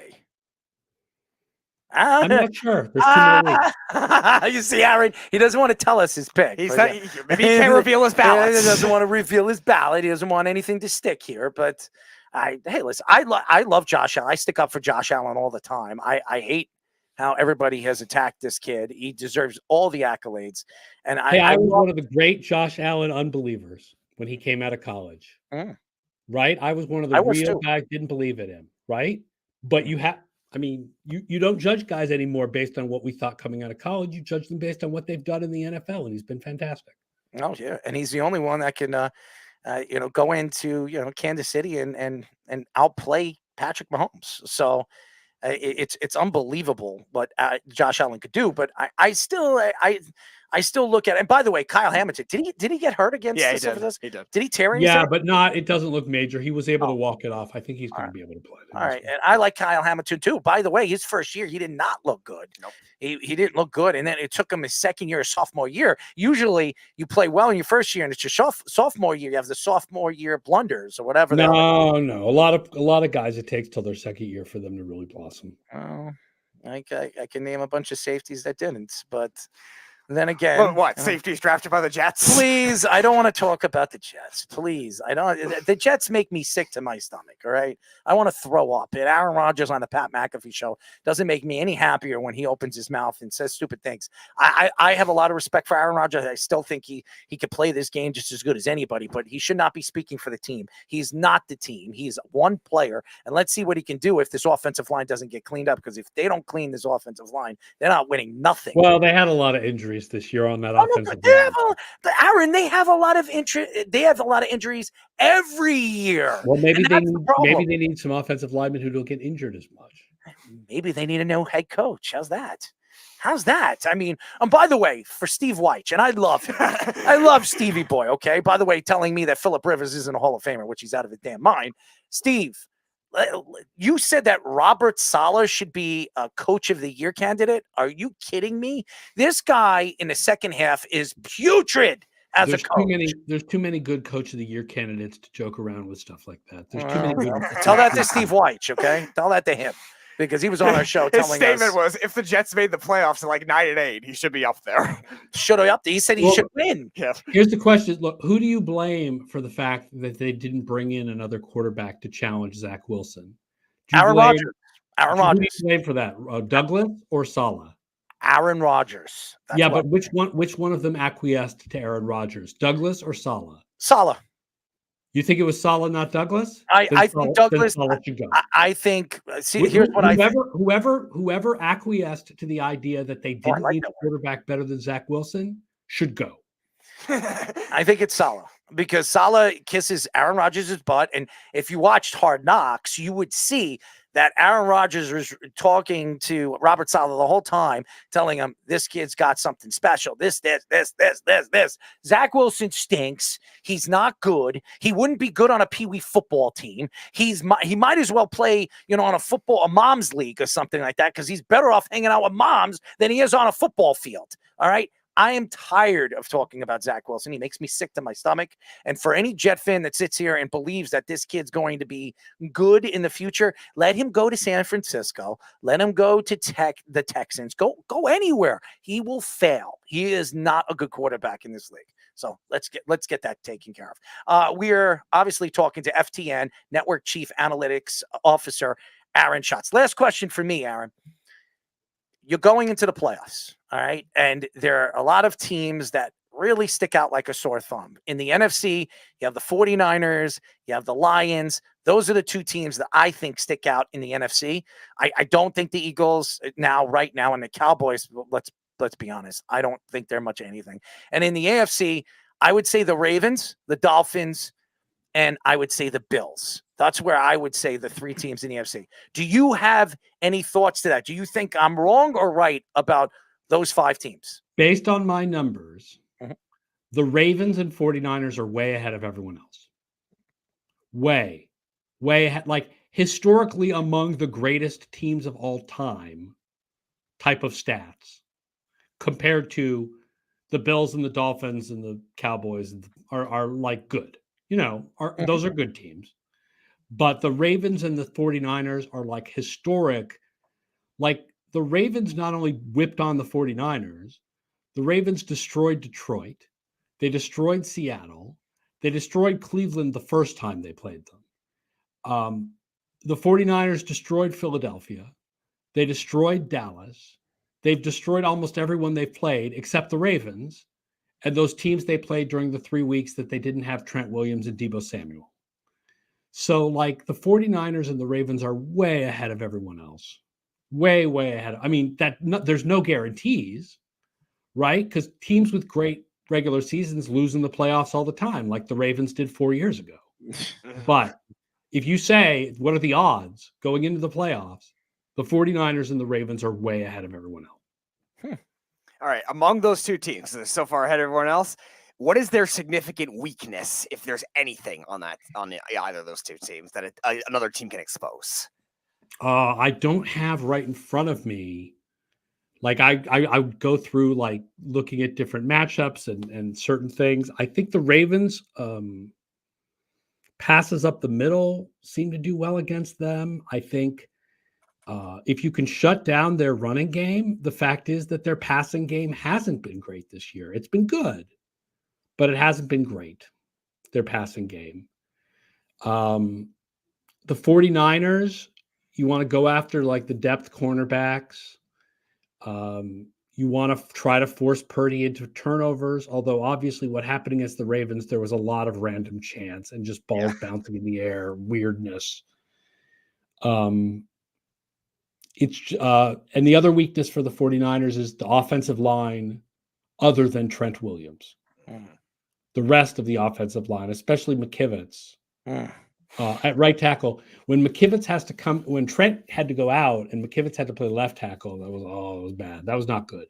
So you could definitely take advantage of the rest of their offensive line besides Trent Williams. There's a lot of questions with Brock Purdy too in the playoffs. So, and their special teams are not good also, the 49ers. Yeah.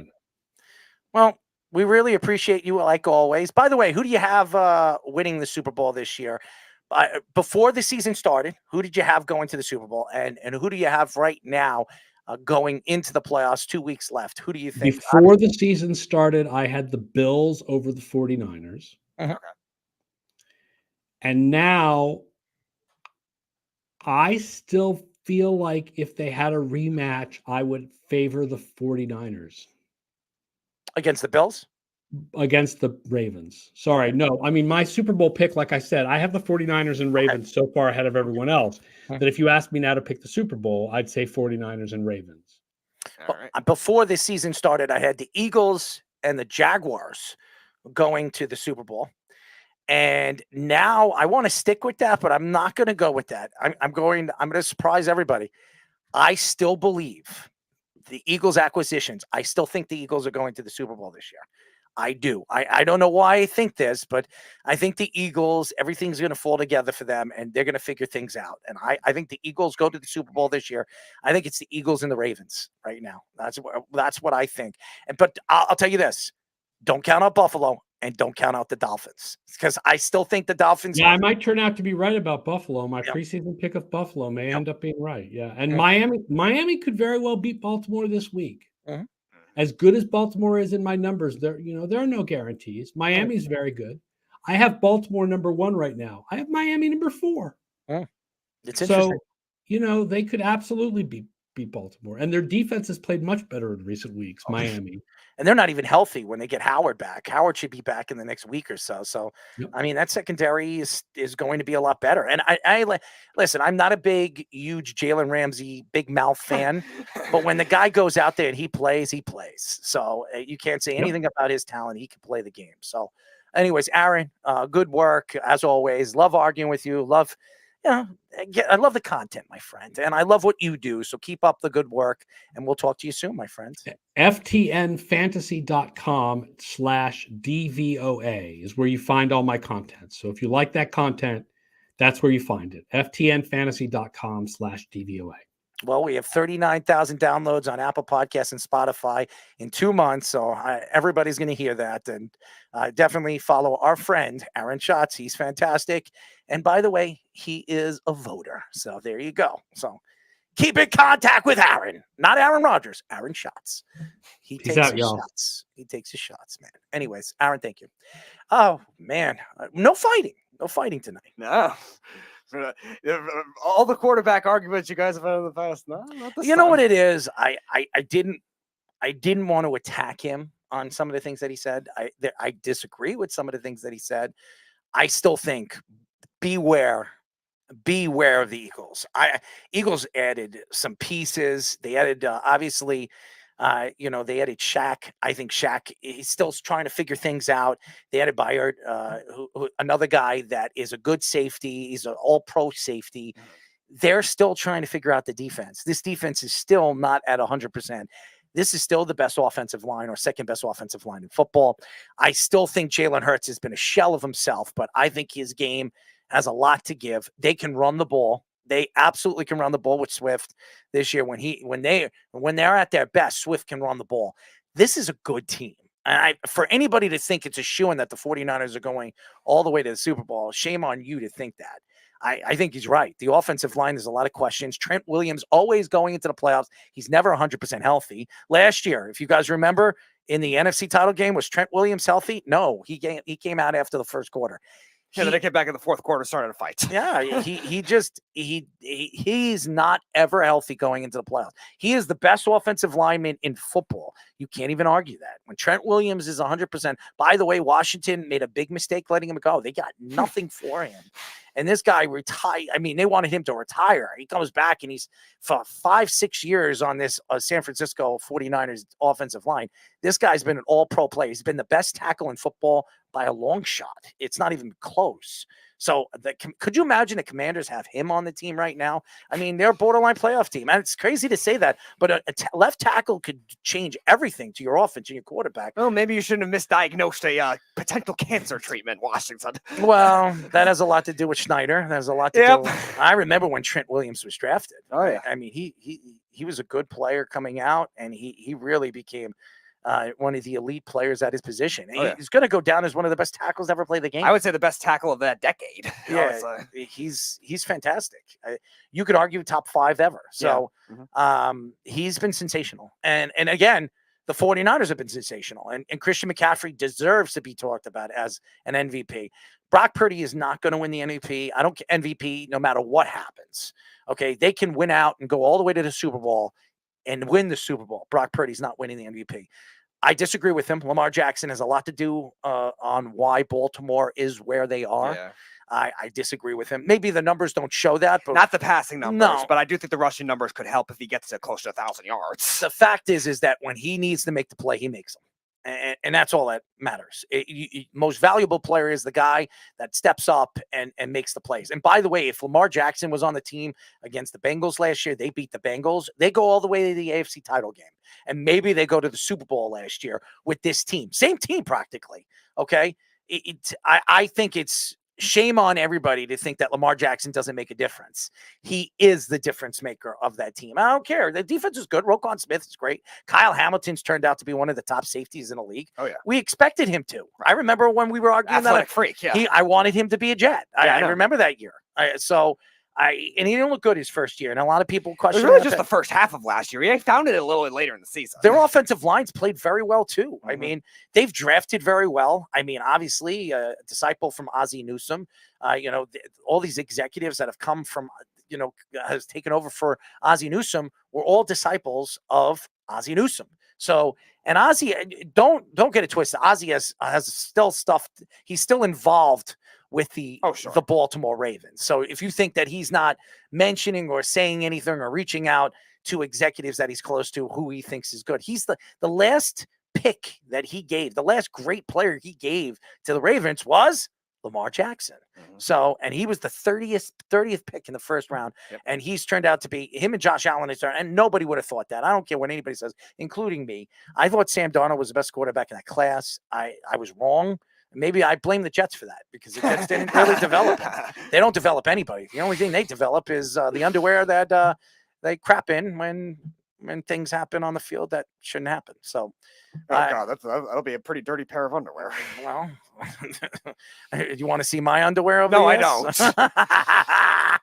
Everybody asks me, why do you have so many underwear in your closet? And I say, a lot of Jet losses. Yeah. Greatest stash. You could do what the Browns fans used to do at the quarterback graveyard. You just add it up with a stack of underwear. My team stink, man.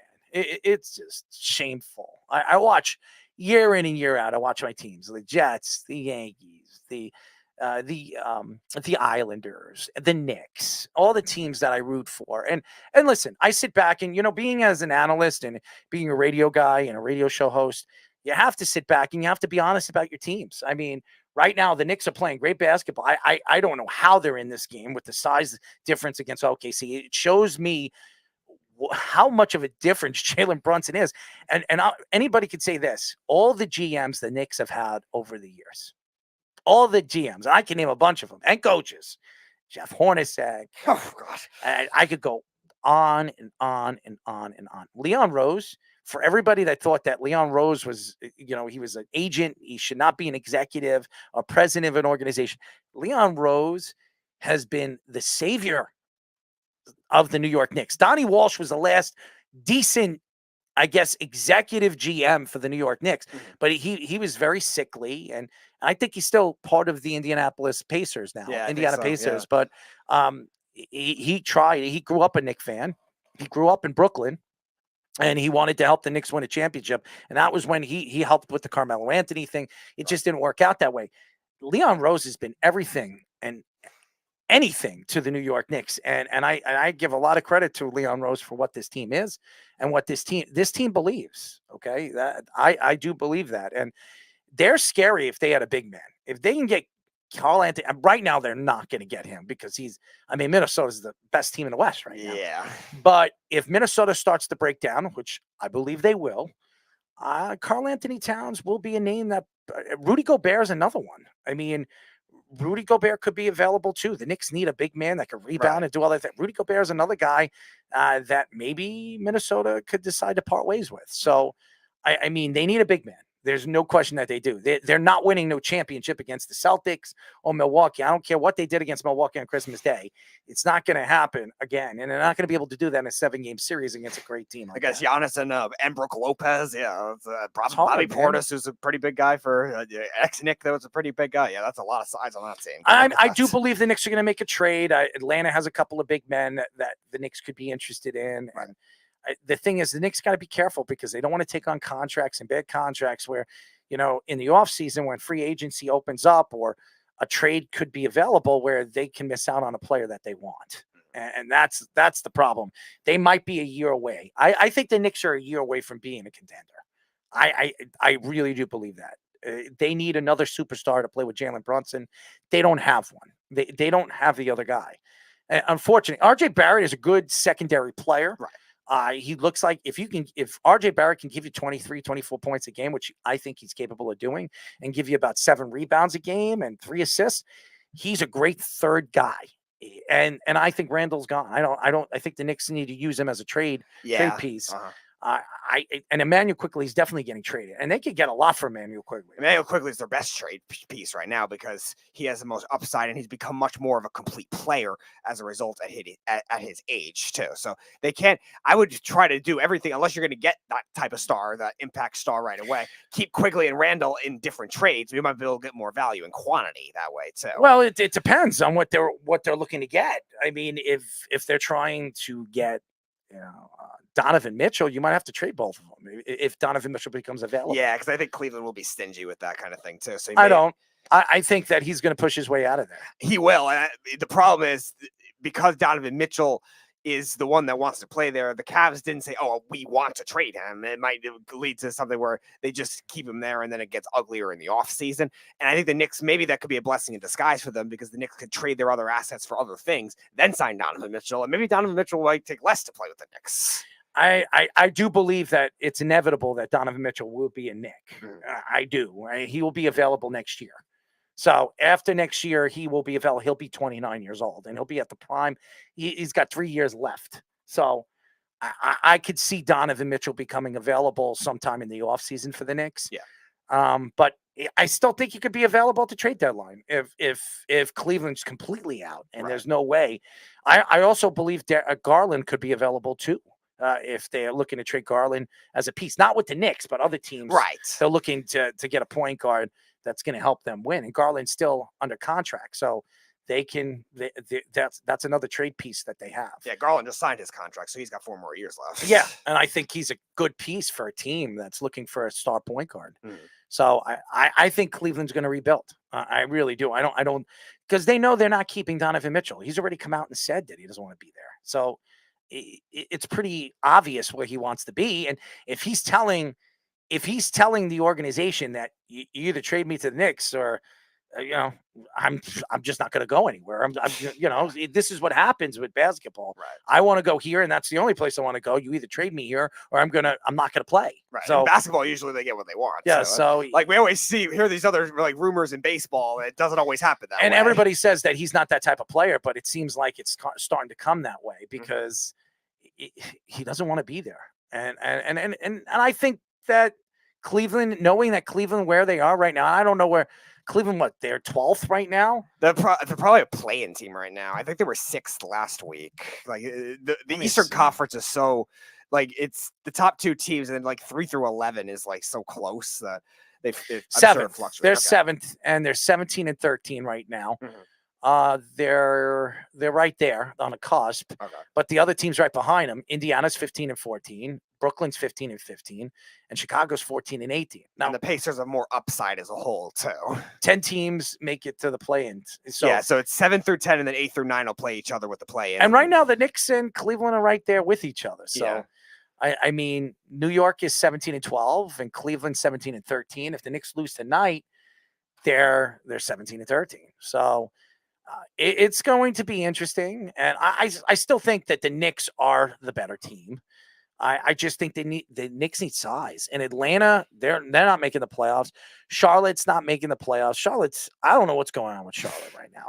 I don't. You have LaMelo Ball, who everybody keeps talking about. Oh, he's so special. He's so special. Special. They have 7 wins. A special player changes the team, no matter what the team is around him. He's not special. He's a good player. And as a matter of fact, I think you trade LaMelo Ball.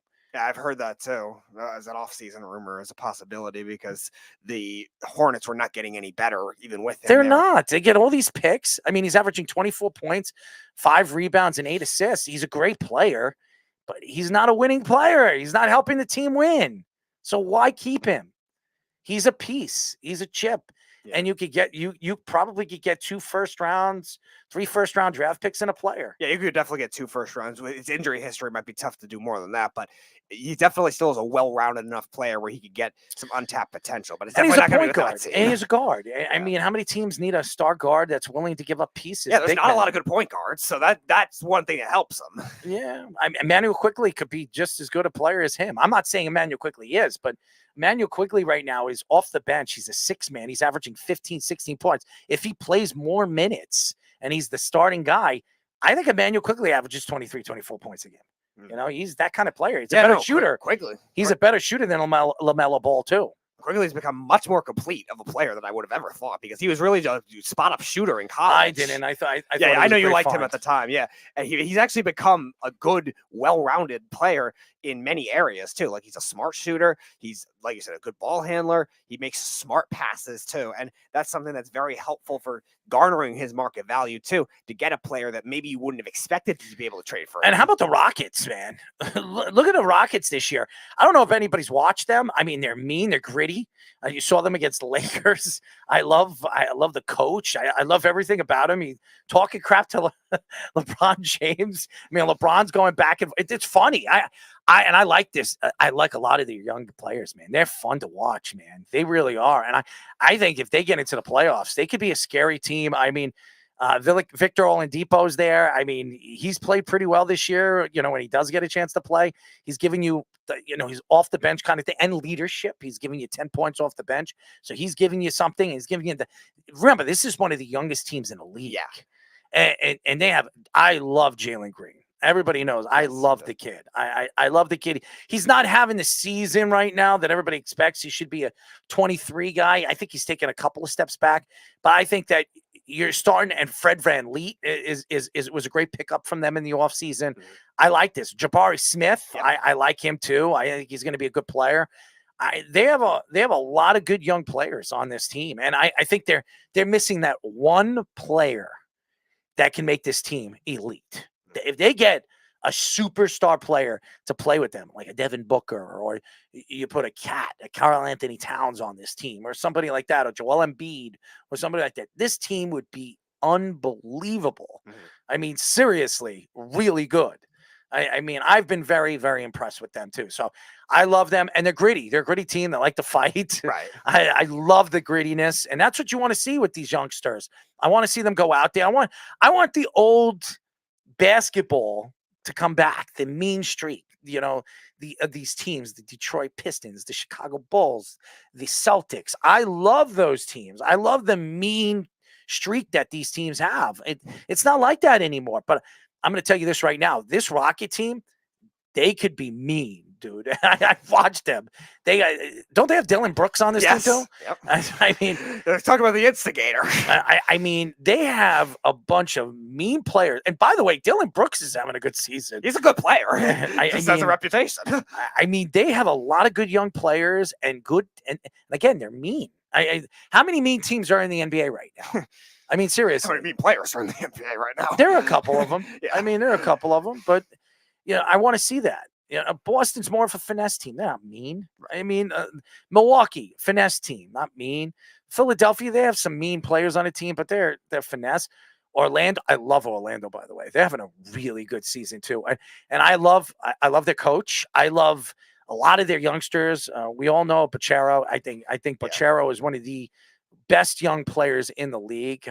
Duke Blue Devil. Thank you very much. So I think he's going to be one of these lead American players that are going to lead the United States in the future. I think there's a lot of good talent on, and like I said the Rockets in the Western Conference. I think that Orlando is a team to watch. Indiana is another team that I like moving forward. I think Halliburton's turning into a star. I think Halliburton is the best overall point guard in the NBA right now. I don't think there's anybody better than this kid right now. I'm saying this, and we have Jalen Brunson. Okay. Yeah. This guy is a lot younger. I mean, what is he? 23 years old. Yeah. He was just drafted the same Obi Toppin draft. He is young. He's averaging 24, I think, 12 assists, 4 rebounds, or some crazy number like he's that. Pretty physical too. Like Jalen Brunson's a little undersized, which hurts him in some areas. Like Halliburton's really physical. Oh yeah, and their team, they could be dangerous too. And then there's Sacramento, who started off the season like crap, right? Okay, but they're starting to pick up their game. I think the health of their team is starting to pick up. We all know who De'Aaron Fox is. I love Sabonis. Sabonis is another guy that stands out like a sore thumb. I mean, the guy's a triple-double waiting to happen. Another guy that comes from a great breed of players. His father was a great basketball player too. So, and they have a good young team too, and they could be scary too, depending on where they land when it comes to the playoffs. There's another team that has all the scoring. They need a little more size probably too, but they have Sabonis, who's one of the most well-rounded big men in this game too. The lack of teams that I could say that really is stuck out in the NBA. And I wanted to talk a little bit about basketball because we never really get a chance to. Phoenix, we mentioned them. I don't know what's going on with them. Golden State, even though they're 15-15, they're the 10 seed, they stink. Los Angeles, I think they're a lot better than their record shows. Anthony Davis is having a sensational year. Anthony Davis is one of my MVP candidates. Sure. I think he's one of the best players in the league again. I mean, if this kid could stay healthy, I mean, who's better than him at his position? I mean, athletically gifted, shoots the ball very well, free throws, defensively, blocks, does everything, dominates the boards. I mean, who's better than him? Right? So he could be the more dynamic big man that we see in the league, and why LeBron wanted him there. The problem is their secondary players aren't that good. Yeah. And that's been the huge problem. LeBron's having a good year too, not having his year where he's averaging 25, 8 and 9 or something like that, but he's still averaging like 21, 22. He's still LeBron. He's just not LeBron, so yeah, you have to expect some regression at this point. San Antonio, I am so surprised they're this bad. Okay, for everybody that keeps talking about Wembanyama, and yes, he's averaging 18, he's averaging 10 rebounds. They were saying that this guy is a revolutionary. He changes everything. He changes everything for this team. Has he really changed everything for the San Antonio Spurs? They're a long way off. This team is not good. All right. And they have some good. I like Vassell. I think he's a good play. Devin Vassell. He's on my fantasy team. He's a good play. Can't stay healthy. They're awful. Keldon Johnson, another good player. Another guy that, he could turn out to be a pretty good player. None of these guys stay healthy. So to me, as good as Greg Popovich is this team ever going to get over the hump? They're going to have another lottery pick. That's crazy. Yeah. That's crazy. They're going to get another lottery pick. They'll probably win the lottery again and get the best player in the draft. And maybe 3-4 years down the road, you'll have an NBA championship team every single year because of all these first-round draft picks. And you remember how bad the Knicks were, and they never win the lottery? This team's won every single time they need to win the lottery, they win the lottery. It just makes no sense to me. Utah's a surprise to me. I thought they were better than this. I did. I thought they were better than this. And they got some pieces the Knicks should be looking at. They do. I think there's John Collins. Marketing is a guy that I like. I really do. He's got size. First of all, he's a 7-foot guy. He averages 8 rebounds a game. He's a 24 guy. He could shoot. He's another Kristaps Porzingis. Yep, I thought the same way out of that draft too. Like if they didn't draft Porzingis 2 years ago, I would have said go draft him. He's their best player. He's 26 years old. He's in the prime of his career. His contract is good. I think he could be a game changer for the Knicks. Oh yeah. He could be a game changer. He could be that other star to play with, Jalen Brunson in New York. I think he would flourish in New York with Jalen Brunson. And he's good at the pick and roll, too. I think he'd be perfect. I really do. I mean, if the Knicks lose out on Cat or they can't make a move for Cat. So I've been impressed with, some of these NBA teams this year. The Clippers stink. Okay? I don't care if they're a 4th seed. They're not good. They're a bunch of old guys. This is the last hurrah for Kawhi Leonard. He is not re-signing with them next year. The last hurrah for everything for them. Here's the thing. Kawhi's he's still a good player. Kawhi would be a great pickup for some of these East. I think he should jump back to the Eastern Conference next year. There are a couple of teams. He goes to the Knicks. I'm just saying the Knicks, Miami, maybe Orlando, adds a superstar player like that. Philadelphia, he goes and plays with Joel Embiid. I mean, seriously. That does sound like a move the Sixers would make to try to save Embiid going. I mean, Kawhi's still a good player, and he's a game changer. I know. He's a game changer in the playoffs. And look at his numbers this year. Healthy, 24, 5, and 3. And he's a shutdown defender. I mean, he could defend any position and shut you down. I call him the Claw, all right? Because of his hand size and what he can do. I mean, he's unbelievable. So I don't buy the Clippers. I don't buy them. I don't think they're any good. No, they're the Western Conference version of the Brooklyn Clowns. And by the way, Miami, they're a 5th seed. They're lurking over there. Miami's going to make a trade at the trade deadline. They're going to get another superstar there. They're dangerous. They're always dangerous. They have the best coach in the NBA. Yep. It's not even close. He's the best coach in the NBA. I didn't like what he did with Team USA in the summertime. I question some of the things that he did watching that. But I think he's the best coach in the league. I think that Jimmy Butler is one of the best playoff players I've seen in the last 10, 12 years. And by the way, I watched a documentary with Jimmy Butler. If you know the background of Jimmy Butler has had a tough life. Jimmy Butler lived on the streets for like 4 or 5 years. Wow. And the basketball, he played at the park. Nobody thought he played on it. He played on a D3 and he signed a letter of intent with Marquette. Yeah. He goes to Marquette for a year and becomes a star. I mean, and listen, the Bulls took a shot with him in the 20s. 29, I think he was. Yeah, because I think they just went to the Eastern Conference Finals the year before. Thibodeau was a big part of his development. Oh, yeah. And he's unbelievable. Okay. Jimmy Butler is one of the best playoff players I have seen. And I'm going to say this because it's just the truth. Since Kobe Bryant, Michael Jordan. I'm not saying he's Michael Jordan. I'm not saying he's Kobe Bryant. I'm saying that this guy can take over games when healthy and absolutely dominate the game, and nobody can stop him. So he's unbelievable. And he wasn't even an offensive player when he came to the league. He was known for his defense.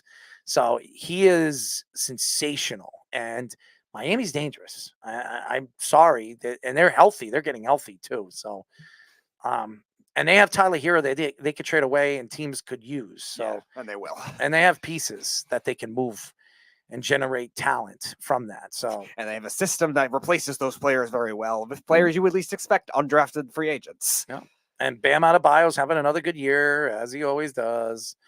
And, he's a pain in the ass off the board. So, again, The East is still not done, and don't quote me on this, but I don't think the Celtics are as good as everybody thinks they are. Okay, so for everybody to sit here and think, oh, the Celtics are 23-6, they're dominant. The Celtics are beatable, and Miami has the antidote. Yes. So, and they can know how to defend. They know how to defend certain players on that team. And by the way, Jaylen Brown and that team, all the talent that they have, Jason Tatum, they've learned that they're as good as they are. They're not the players that they were last year. They have to share the ball with Drew Holiday and Kristaps Porzingis. The guy that has stood out to me with the Celtic team this year is Kristaps Porzingis. He's been, when he's healthy, he's playing, he is fantastic. I don't want to say that. I can't stand him. I don't blame you. I can't stand him, but I call a spade a spade. He's fantastic. He's fun to watch. This team is fun to watch, but there's no shoo-in that they're going to win the whole thing. No. So I don't think in the Eastern Conference there's any shoo-in. So, and everybody is beatable. In the West, I still think Denver's the team to beat. Sure. I don't care what anybody says. They're the second seed right now. They're not even 100% healthy. All right. I'm going to tell you this right now. There is nobody in a 7-game series that can beat Denver right now in the NBA. Nobody. And until we see what happens at the trade deadline, where the balance could change, I still think Denver's the team to beat, and watch out for them. That's all I'm going to say about that. Anyways, great show, Speedy. It was a great show, great content. Thank you to FTN Network Chief Analytics Officer Aaron Schatz, a friend of our show. Usually fight, but we agreed with a lot of things today. We did. We agreed with a lot of things. I disagree with him about the running back position. Mostert has had a fantastic year. Maybe not a Christian McCaffrey year, but Christian McCaffrey, when you compare his and you try to look at the numbers of these guys, and I've looked at it, they're very similar. I mean, I don't know how you could say Christian McCaffrey's had, I think, 50 more touches, and he has 1,395 yards to Mostert's 1,012. And Mostert is, if I'm not mistaken, Christian McCaffrey has 14 touchdowns to Mostert's 18 touchdowns. Yeah, Mostert had no leads in rushing for sure. And I mean, Mostert does everything. And I know he's a journeyman and stuff like that, but he found his touch. And I know he says a chain has fit. A chain is not Mostert. And I disagree with him. I think Mostert's been just as good as Christian McCaffrey. So and Kyron Williams has been good. He was a 5th-round draft pick. Good for that. He wasn't the starter in the beginning of the year. So he was it was a fluctuate. Yep. It was till week 4 until he became that number 1 guy. Mm-hmm. So Derrick Henry, and I'm very surprised with Travis Etienne. I thought Travis Etienne was going to have an explosive year. It just hasn't worked out. And he's been healthy practically. No, it's their O-line that hasn't been healthy. So I'm surprised. Gibbs is starting to pick up his game. Yep. I've been impressed with him. I'm surprised when I look at Breece Hall. He's ranked 10th in running backs. He has not had a good year because the Jets haven't given a ball. And he's still averaging 4.2 a carry. It's crazy what the Jets have with this guy, and they're not using him right. I don't understand it. I mean, he's that good, and you still don't know how to use him. It doesn't make any sense. You don't know how to use this guy. He is, honestly, he's just as good as Christian McCaffrey, but we'll never know until they figure out how to use him in his offense. And and I'm not saying this just because I'm a Jet fan. It's just the facts. Look at him. He's touched the ball less than practically, top 10, besides Gibbs, who's 2 spots ahead of him. Every single other guy has touched the ball at least 70 times more than Breece Hall. And he's in the top 10. Even the guys behind him, besides Gus Edwards, has touched the ball more than Breece Hall. What does that say about him? Yay, Jets coaching. So, it doesn't make sense. I don't know. I know you're upset over here. Scoops over here is upset right now because he's watching the Knicks game, and the Knicks were not going to win this game. Okay. They just weren't. First of all, OKC is one of the best teams in the Western Conference. Yeah. They have a tremendous amount of young talent. They're big. And the Knicks are going to have problems against these big teams until they figure out the size differential that they're missing. I mean, losing Mitchell Robinson is definitely going to affect them all season long unless they find somebody to replace him. And what they're replacing him off the G League is not the answer. So, and Sims coming back is not the answer either. They're also huge at the guard position, OKC, too, which doesn't help for the Knicks either. If the Knicks won this game, it would have been a miracle. Yeah. And right now they're only like down by 9, but they're not winning this game, guys. I'd be very impressed with the Knicks because when they beat Milwaukee, I wasn't surprised because I had a feeling they were going to beat Milwaukee. I think the Knicks are a scrappy team. Yeah. They're just the size problem is going to be a big problem in the Eastern Conference because all these teams are big. The Celtics are big. Mm-hmm. The Milwaukee Bucks are big. The 76ers are big. They're all the good teams. Even the Miami Heat is big. So they don't have any size. Oh, yeah. They were pulverizing the Knicks on the boards once Robinson got hurt in the playoffs. So it's a big problem. And Leon Rose is going to have to figure this out. So anyways, that's it for our show. Ladies and gentlemen, we'll be back tomorrow. Who do we have on the show? Only one guest confirmed right now. We only had one guest tonight. We only had one guest. Not expected Because of Stewart. Canceled. Yep, Stewart. Hopefully, hope your kids feel better, and Yes. maybe we could try to get you on another week. Stewie! But our one guest tomorrow is another guy that you love to debate about. This guy, a basketball guy you love to debate about, Mr. Austin Krell of the 76ers. Now he works for 97.3 ESPN. Well, look at him. Well, yes. He's growing. He's jumping. Yep. Also works for USA Today Sports Media Group. He'll be on at 9:30. Oh, I love arguing. I love arguing with him. And by the way, I remember the arguments that we had about the 7 and Steph Curry, by the way. He was another one. Everything came back to Steph Curry somehow. Another guy that, hey, listen, I give him a lot of credit. He's jumped. He's done very well for himself and as well as what I want to do. I mean, I want to jump and I know what I can do. And he's earned the right to jump. And it was a good hire by ESPN, by the way. I think he's great. Yes. I think he writes very well. And I think he's got an interesting personality. I just think he's wrong about a lot of things that he says, but we'll argue tomorrow. I'm sure me and him, if you guys like to laugh, and I didn't think me and Aaron were going to fight because I wasn't going to ask questions that was going to piss him off. And by the way, the Knicks cut it down to 6, which is surprising. They're shooting a lot of threes, and they're going to need to do that. Oh, there it is. Size again. But I will say this, me and him are going to argue tomorrow. So if you like arguments and you like to go back and forth when it comes to basketball, me and him will argue tomorrow. I promise you guys, it's must listen to. Anyways, we'll be back tomorrow as always, and we'll have Let's Parlay, and we'll wiggle and jiggle it. Speedy, I do not want you to sing anymore. I will not sing. Don't worry. I miss the time that I sang my songs throughout the week. Remember when I sang some songs? Yeah, you did. I tried. Okay, I tried. I did sing Mr. Big very well. Yes, you did.